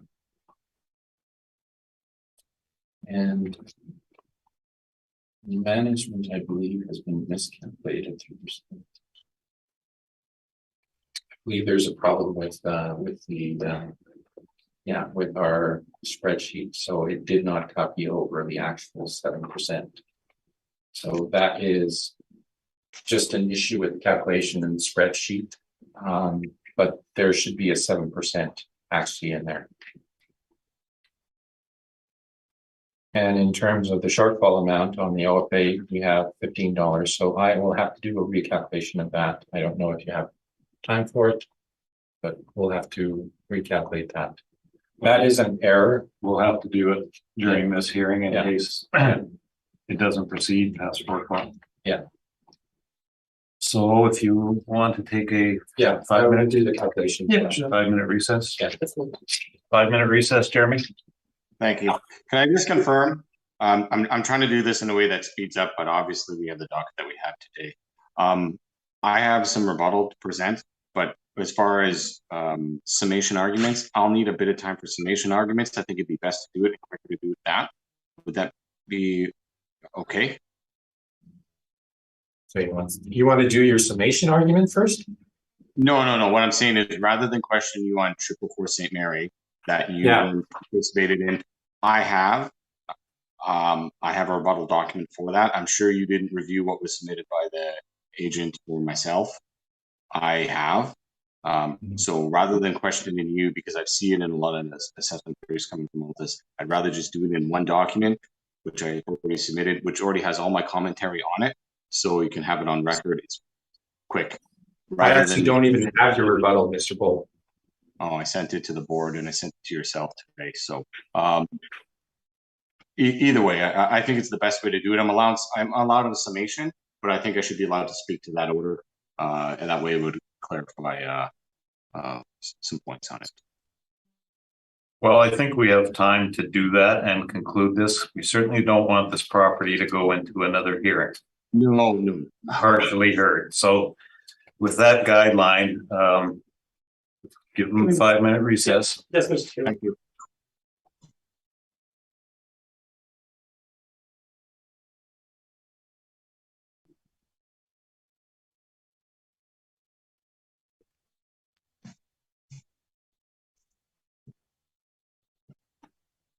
Your line is clear. Thank you, and we'll reconvene the hearing for 60 Osborne Street North.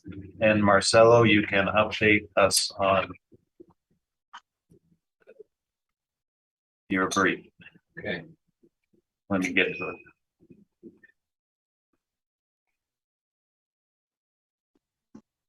Okay. That is brief. What, which page?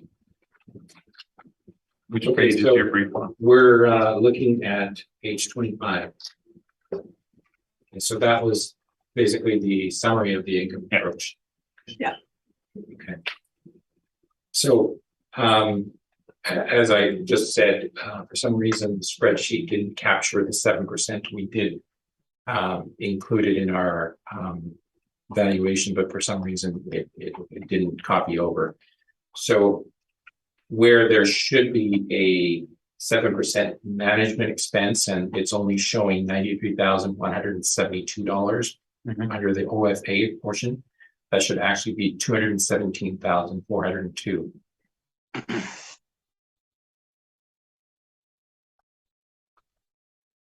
Sorry, can we just clarify?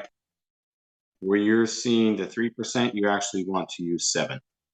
No, I mean, we didn't choose to, this was simply an error in terms of it copying over into this spreadsheet. And we didn't check it for some reason, but we've used 7% for every appeal that we've had. I'm sure you were aware of that. Yeah, obviously. So for the OFB portion where it says 91,123, that should actually be 212,620.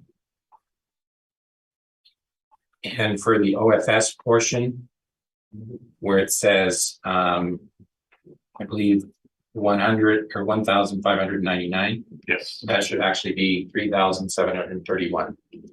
Now the shortfall has been calculated correctly, so everything else is I mean, we can work out the finalized values, or do you want me to? Well, so the NOI hasn't changed? So the NOI would change.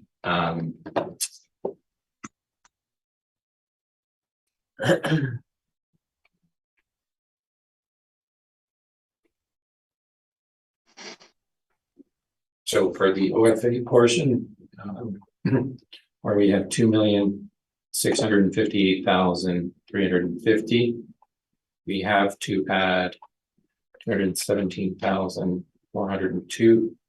So the NOI is actually 2,875,000. No, we're actually subtracting. So, sorry. We Yeah. deal with the shortfall too. Well, no. Yeah, you're right. We calculated a portion of this. I don't know how you want to proceed with that.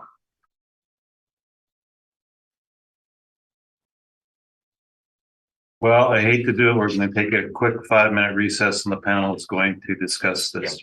Okay, yes, Mr.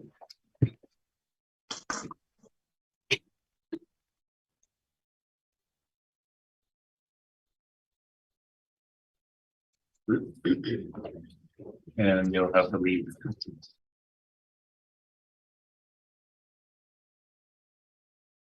Thought it was gonna be quick, but that didn't help. No big deal. We have to, we can, Your line is clear. you and I can cross both. Thank you very much. We'll reconvene the hearing for 60 Osborne Street North. Marcella will allow you to make the corrections on the 7% all the way down. You can start it now, be quick. Sure. And then we'll proceed with the rest of the hearing on this property. And Jeremy, he's muted. Jeremy, you did mention that 4:15 was the absolute last time. Yeah. Okay, thank you. Thank you.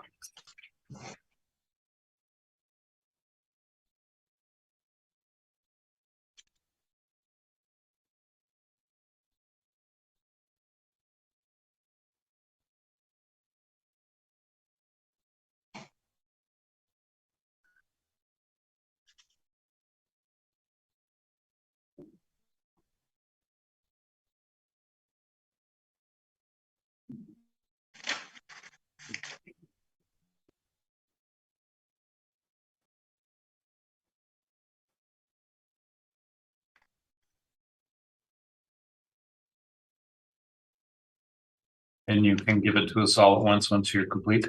Okay.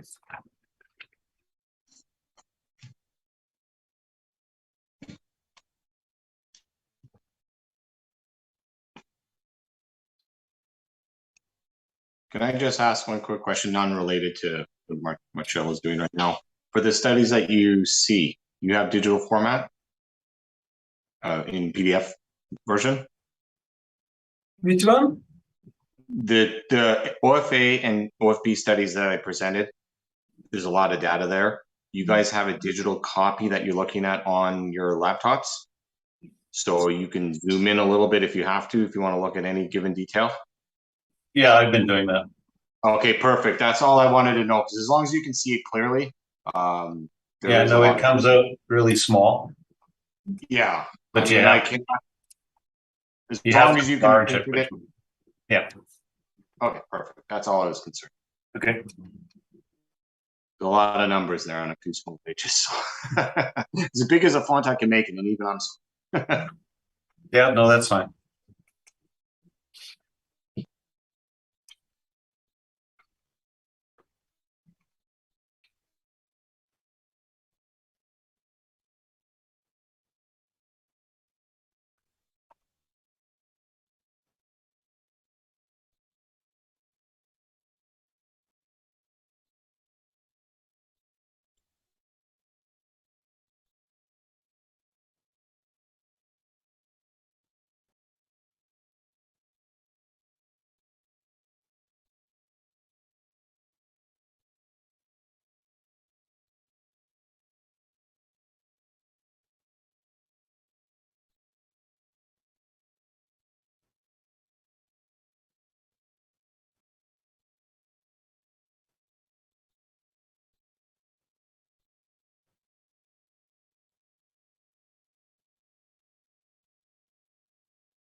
Okay, let's start with the OFA. So we have the management corrections.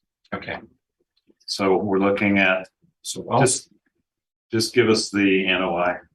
okay, the NOI is 2,534,120 for the OFA. Okay.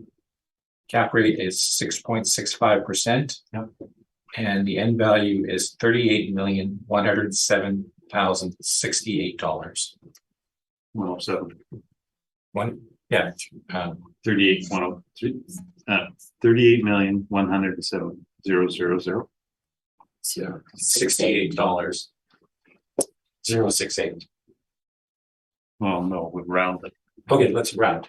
Okay, 38,107,000. yeah. Okay. The NOI for the B is 2,554,922. Okay. The cap rate is 7%. That gives an end value of 36,498,886, or $36,499. Yeah. Now for the OFS, we have an NOI of 45,413, a cap rate of 675, and an end value of 673,000 rounded. Jeremy, do you have those? Yes, I do. And the total now is? Well, we still have parking also. Oh, okay. So the NOI on the parking is 666,864, and the cap rate is 565. Yep. That gives us a rounded of 11,803,000.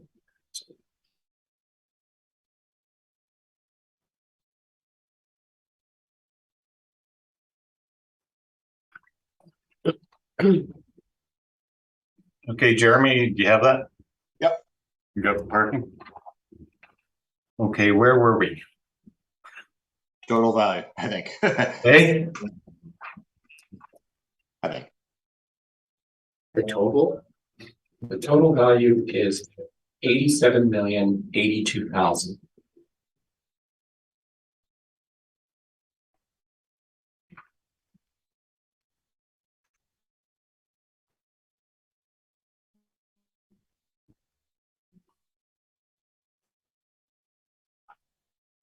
Okay, let's proceed. Okay, so the rest of my brief is just the income and expense information that I've attached to it. And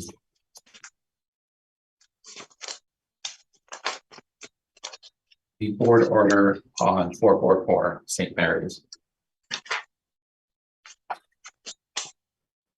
Okay, Jeremy, any questions? No, I think I'll have a summation statement, in which I'll reference that order, 444 St. Mary's, and a short brief order to the, short brief comment to the order that's at the back of my brief, which is for the subject property, for its 2012 appeal. So, Okay. Easel, any questions? no, I have none at this time. Carrie. I have no questions. I don't think I have any questions. Thank you. So we'll proceed then with the summation, Jeremy, and then if Marcella wants to do the summation, that's fine. on starting on page 57 of my brief. Oh, just a minute. So we didn't really capture on the cap rate study. So I don't know if you want to do that, or for the sake of time. Well, how long is it going to take you to get through the cap rate study? 15, 20 minutes. How long is the summation? How long is your summation? About 15 minutes on 444 St. Mary's, about a minute on the order that's at the back of my brief for the subject property. Okay, we'll hear Marcelo on the cap rate study. And very quickly. I'll just, you know what, I'll go over it very quickly. Okay. Let us get to it. Okay. Office cap rate report 2023. That's right. Okay, everybody there? Yep. Mhm. Okay. Okay, so the crux of the issue here is obviously whether this, whether the pandemic was an event or whether it was something more prolonged. And we can look at the previous submissions regarding brokerage firms and all of the information pertaining to that from the previous cycle at, like I said, on your own.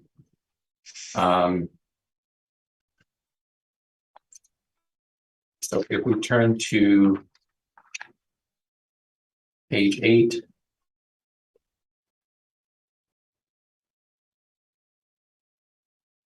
So the majority of the issue, I think, regarding the cap rate, and we have actually adjusted for the cap rate in our capitalization, sorry, adjusted for the pandemic in our capitalization rate.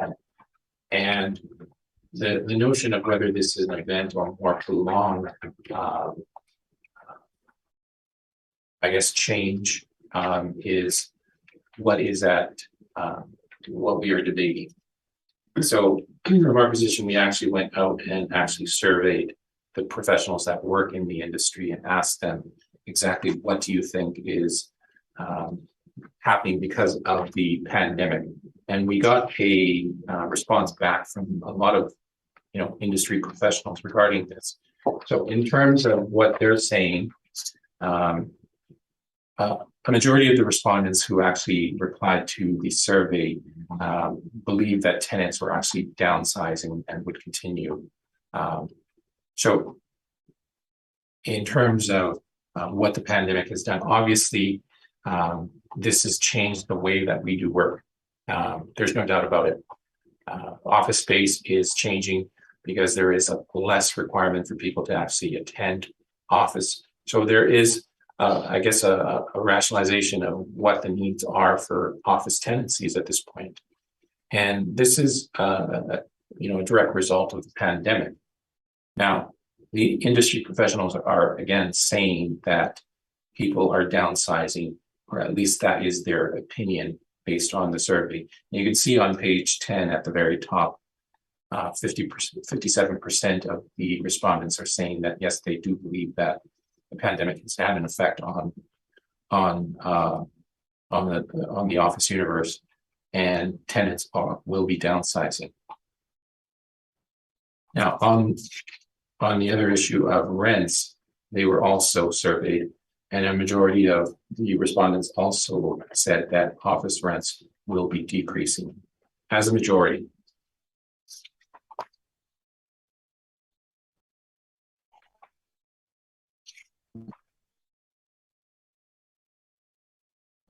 So I'll briefly turn to page 15, and there you can see the capitalization rates that we've used for Q1 21 office capitalization rates.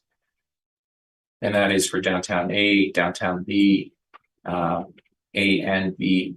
And what has happened is basically that there has been about a 25-point bump on the capitalization rates used by the brokerage firms. We don't rely entirely on the brokerage firms for information simply because we don't know how they're calculating these cap rates. But what is noticeable is that the trend is that they are also noticing that bump in the cap rate premium.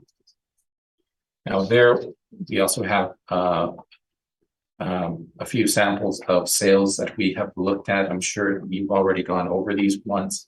They are on page 16 in terms of the premiums that we've put on the cap rate. And again, that is taking into account the pandemic. Class A, the bottom is at 6.25, for Class B, 7%, Class C, 7.75, and for Class D, 8.50.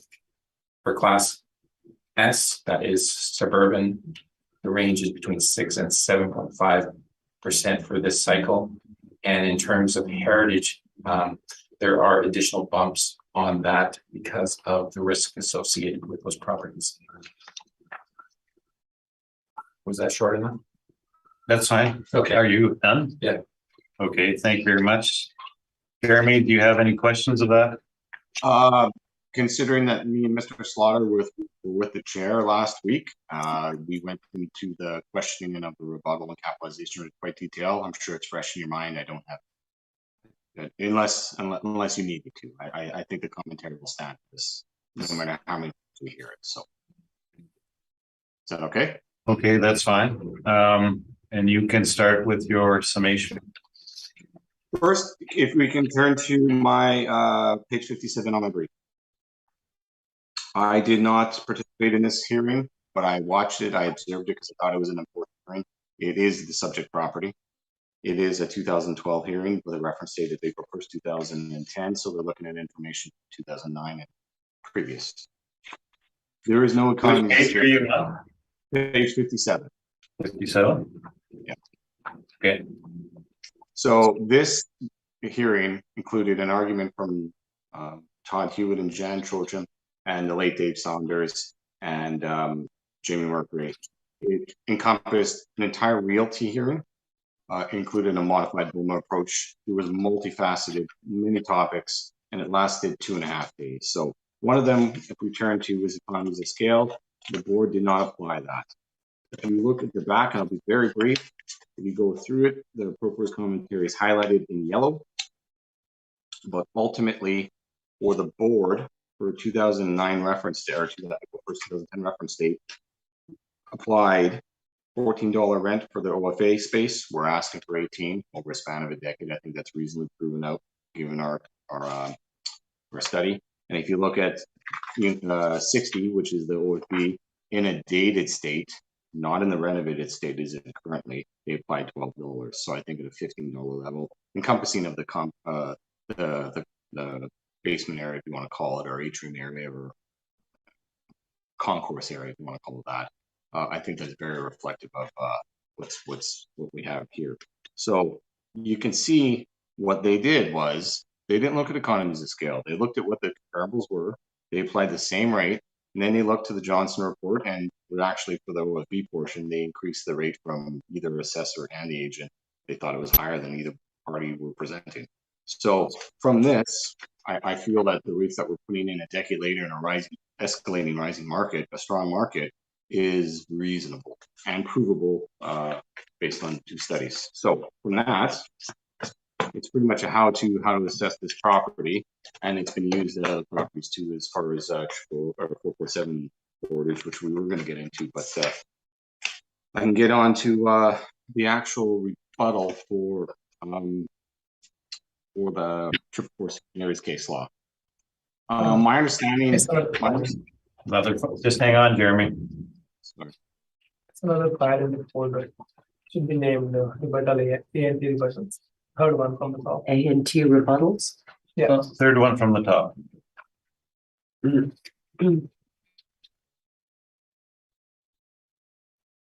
all here? Yes. And I'll say this by starting with great respect to Altus and great respect to the agent sitting before you. I don't believe you had a chance to review the information presented by agent or by the assessor myself for this hearing. It's just they're merely using the order here.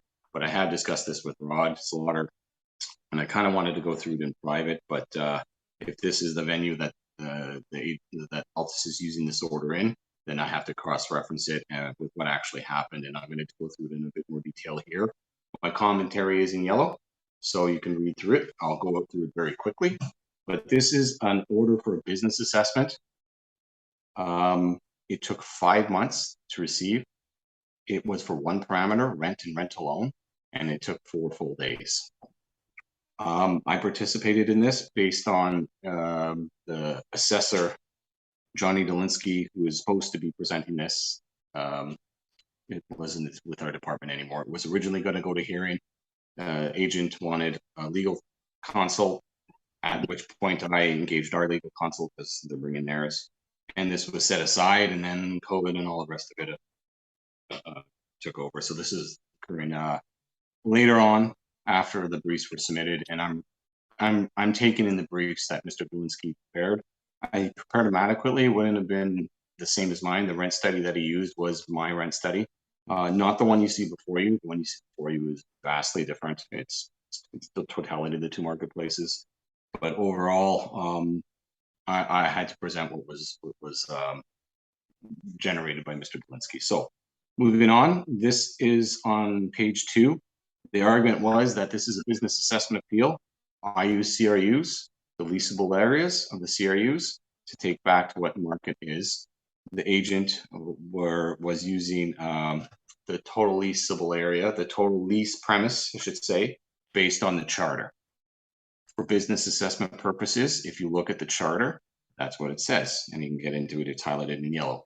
But we create bids as an internal process for taxation purposes. It has nothing to do with market. By definition, every standard is a commercial rentable unit, a CRU, is a leasable premise. You see it in every single rent roll, you see it in literature, you see it in municipal board orders, we openly discussed it here today. Everyone knows that. So moving on to page 3 of the order, we see that this was carved out as such. The only issue at play was the base rent or the rent, because the occupancy costs were no longer at question. So we see on page 5, highlighted in yellow, and all you have to do is move your cursor over to the comments. You can see over the little comment box, you can see my comments. At appeal, the agent for Altus did not and claimed to not know what a CRU was. I found that quite striking, considering it's been on multiple orders from the municipal board. Altus has been involved in it. We discuss it openly. I heard many references to it, including from this agent at many tribunals. So at this particular hearing, maybe you didn't know what it was. So moving on from that, the point down, the tenant paid, which is Great West Life. They paid approximately $2,748,000 approximately for 86,000 or so square feet of improvements. They took over a large anchor tenant space that vacated. They moved into it. They paid for this. I confirmed this with Care Represent. They also paid for it at 220 Portage. Same idea. When I went through this, it equates, and I want you to pay particular attention to this, a $31.67 tenant allowance or tenant inducement, if you will, either way. This is very rare within the marketplace. And this fails 0.5 of the definition of what a market rent is. And I'll get to that in a minute. Any abnormalities that would occur within the market. So that's a fact. As we go along, the point below that, I referenced case laws within this order, within this hearing, that do not show up in this order. No economies of scale were present as well. Mainly, the main comparables were used here was for 339 Portage, which is now the large CRU building. It was done with the vice chair of the municipal board, and those comparables for arguably Class C or D, as Altus was defining it, building, was not applied. They eventually awarded a $12 rate for a Class C. We have it as a Class C or a Class D. Here we're talking about a B prime with freshly renovated, upgraded space for the hearing. So on the next page, on page 6, this is one thing that I particularly did not like, and I have to reference this. Altus presented at hearing a 66-page lease agreement without being submitted in their evidence. It was presented in hearing on the spot, and we had to review it. The board awarded it in. We reviewed it for about half an hour. We were given a chance to adjourn for about half an hour to review it, half an hour, 40 minutes or so.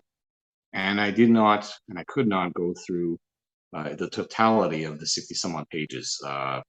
It's a lot, fine print there. So one of the things that we were keying in on was the tenant inducement and what they paid. It was an $11 allowance, and I'll get to that in a moment. But one of the points that were missed was for this building, third of the building, which is now occupied by Great West Life self-insures the building. That's a cost that the owner does not have to pay, because quite frankly, Great West Life is an insurance company. They're unique to themselves. They're probably the only tenant that can do this. So that's what happened, and that is on clause 9.02. Altus has the lease. They can reference it as they wish. So that's another tenant inducement, a tenant allowance that would reduce the rent. So again, that doesn't meet the definition of test of market rent. If we move on to page 8, the municipal board did not properly summarize our argument. I find this quite frustrating in this order because there was so much missed, and as we go through it, you'll see. The municipal board did not properly summarize the argument. there is a TA, a tenant inducement or tenant allowance, if you will, of $31.66 based on the 2.75 approximately million they paid to renovate the property. The tenant managed and paid for that entire renovation.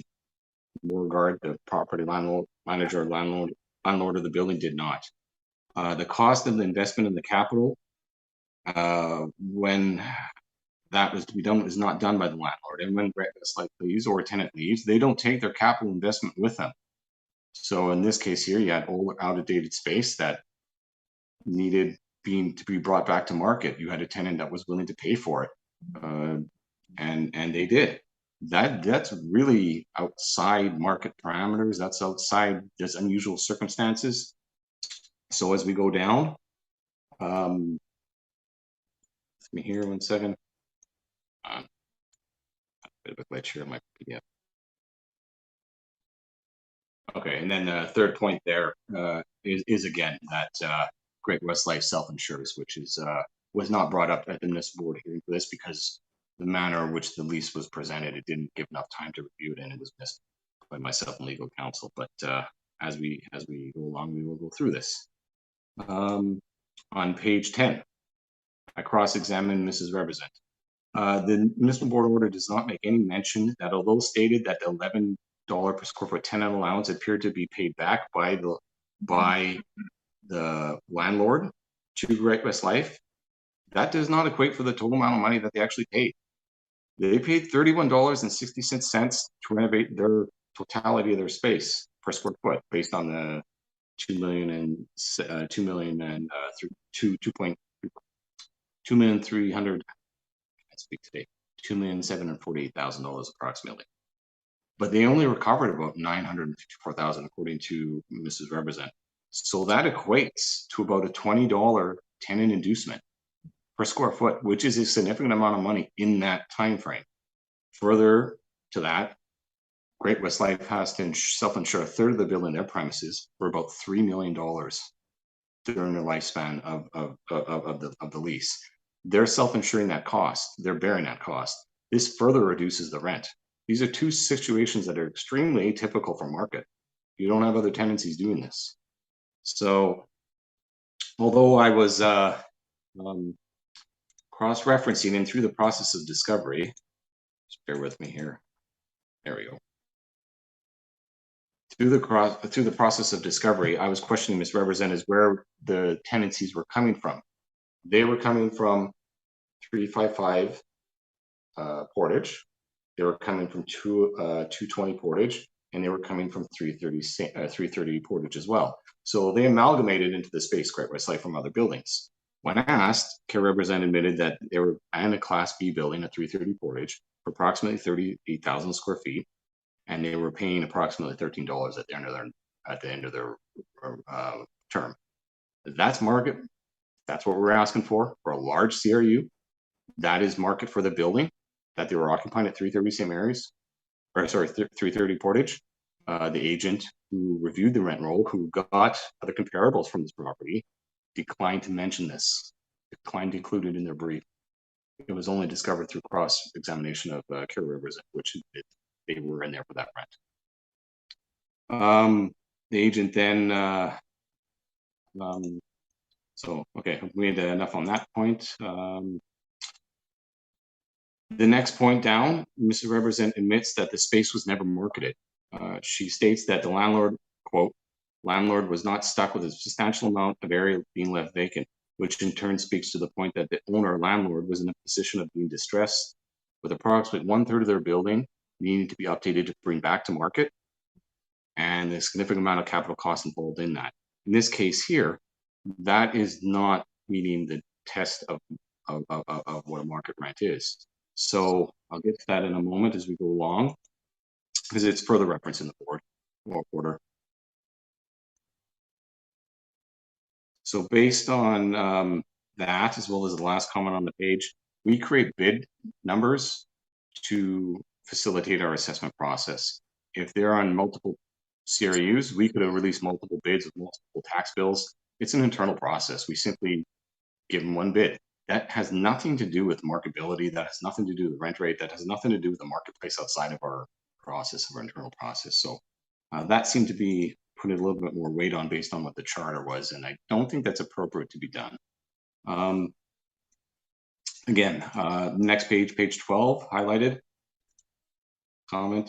The assessor agrees that the landlord and tenant came to an agreement that met both their needs. I agree with them. But the agreement that is rare, atypical, and not a normal reflection of market conditions and leases. Further, it indicates tenant inducement and tenant allowances which reduce contract rent from market, and in fact, the circumstances point to the rent failing to meet standard market tests, which I'll show in the next few pages. So on the next page, this is information submitted by Mr. Borgstrom, claiming that this was appropriate. Again, this is all information that we reviewed. I don't know how this would be appropriate. I'll leave it to your decision. As already stated, but again summarized here, the rent in place was $8. The ticketed rent for Morgan's opinion of their property was $13.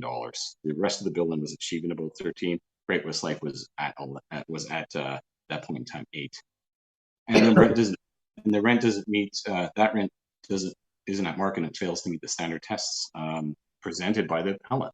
Leasee lessor had atypical motivation. The lessor was distressed, had a large space vacated by a major anchor tenant that was no longer in a marketable condition and required capital investments in the real estate. The leasee was unique and sophisticated tenant, capable of investing large amounts of capital into the lessor's real estate, managing those renovations, and plus they had the ability to self-insure. All that pushes that rental rate down. You're not going to do all that and pay $13. You're going to get a lesser rate based on what you're doing. It's a mutual beneficial way for a tenant to be acquired. There's less risk of that tenant leaving, even though that seems to be what Great West Life does. And if they do leave, they leave you a renovated space. You don't have to pay that capital cost. You don't have to bear that risk. And when they leave, your space is very marketable. So it met both tenants and it met both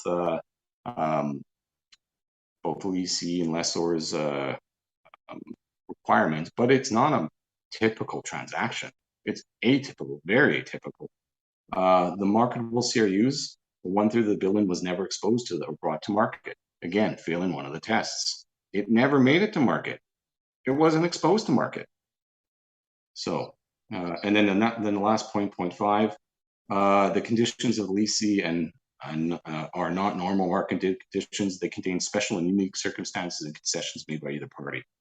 It fails 3 out of the 5 tests. I'm not sure what the municipal board didn't hear, didn't listen to. So moving on from this point, the analysis and conclusions of the board. And again, we'll just highlight this. What page is that? Page 16. 16. I have it highlighted in yellow, the main points, but there's also bulletin posts and my commentary on it. So the municipal board on page 16, the first commentary box, the municipal board considered this a business assessment based on the charter and not a realty assessment. We have a realty assessment here. The charter states lease premise as the totality of what's leased. Every single in this rental or commercial rental units, and inside the on the actual lease that was submitted, it's multiple leasable premises amalgamated in by one tenant.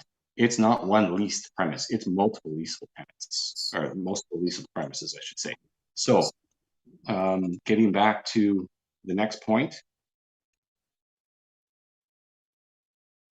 Below that, the assessor presented case law, which guides this the assessor not to apply economies of scale, which is one of the orders which I just reviewed for the subject property in my brief. We see that they didn't apply them. Further, the assessor gave evidence to large tenancies at 200 Main and 330 Portage, which was the Great West Life tenancy before they moved to 444 St. Mary's, which indicate $13. Altus did not provide economies of scale through a proper paired analysis. Typically, when you're going to be doing this, you'd be doing a paired analysis approach to show economies of scale. It didn't do that. The comparable rents used by Altus were atypical, and the majority of them had already been previously reviewed by the municipal board and not applied, which was at 339 Portage. I was in that hearing. I presented rebuttal against the majority of the comparables, which showed up here today. And again, for that property, a Class C or arguably B based on Altus, they awarded $12. We now have a prime, OFB prime, 86 or so thousand square feet renovated, current market conditions being less than that, which I find highly irregular. So as we go through the orders on page 17, we see the actual commentary on each order. I presented significant rebuttal evidence. It didn't make it into the actual order. I don't know how you cannot not reference it in an order at all. Well, that's speculation. How do we know? I'm simply making a commentary on the comments. So as you can see, these were tenant induced, and you can read through the comments as you wish. The only one that I think is appropriate is 200 Main Street at $13, and of course they left out Great West Lake comparable at 330 St. Mary or 330 Portage, which they are also paying $13. Well, I don't think you can criticize what the board did or didn't do or what they were thinking at the time. Well, That's not going to help us. So based on this, you can take it for what you will. We're reviewing this further when we go back to the 444 St. Mary Realty appeal. But I don't think this was a good order. I think this missed significant amount of information. And then for the board to ultimately, in its commentary, say that they didn't find any evidence of tenant inducement, which is on page 16 at the bottom, clearly proven it was a over $20 tenant inducement. It's basic math. And then when you add on the self-insured, that further increases that tenant inducement, the tenant allowance. So I think it's heavily influenced. I don't know why they didn't see that. It's I can wait. Well, again, how do we know? You don't know. We don't know. Well, they're saying there was no tenant inducement when we were clearly showing an over $20 tenant inducement. If they recovered nearly the 2.74 million, you can arguably say there wasn't, but they didn't. They didn't. So I don't know the rationale here, but it needs to be stated, because if it's going to be relied upon, as I've seen it come up again and again and again, this has to be fully rebutted. So at that point, I made my rebuttal. You have a commentary you can look at. You cannot agree with it. Take it for what you will. But that's a factual review of what the actual order states. So with that, I'm done my summation as far as that.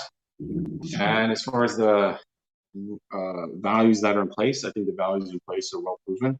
I think the assessment at $98,177,000 is appropriate. It reflects the totality of the marketplace and the position of this prime building, this prime headquarters, this pinnacle building in the Winnipeg downtown area, with the renovations that included the property. I think our assessment that we have today is very reasonable. So with that, I'm finished my presentation. Thank you very much. Marcelo, anything?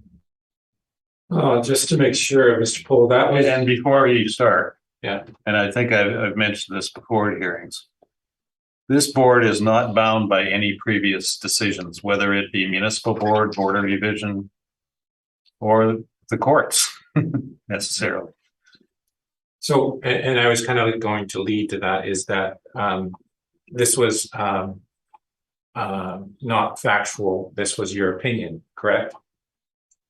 The factual commentary in the brief or in the comments are facts. You were effectively giving me giving the panel an opinion of this decision, correct? Correct in that perspective, Okay. but and that's where I'll leave it, because as the panel has said, they can interpret it whatever way they want to, or disregard it if they don't want to. My purpose in including this order was to highlight the fact that this notion of economies of scales does exist. It's common, it's in practice in every property type that we've looked at. Office would be no different. And that is where I left it. And I think we've heard that. Yeah. Okay, Gisela, any questions? Terry? No questions. I have no questions. Let me get it. We have heard one item scheduled today, and this hearing is now adjourned. The balance of the docket will be rescheduled at a different time. Thank you very much. have a good day. You too. Thank you. Thanks, Mr. Paul.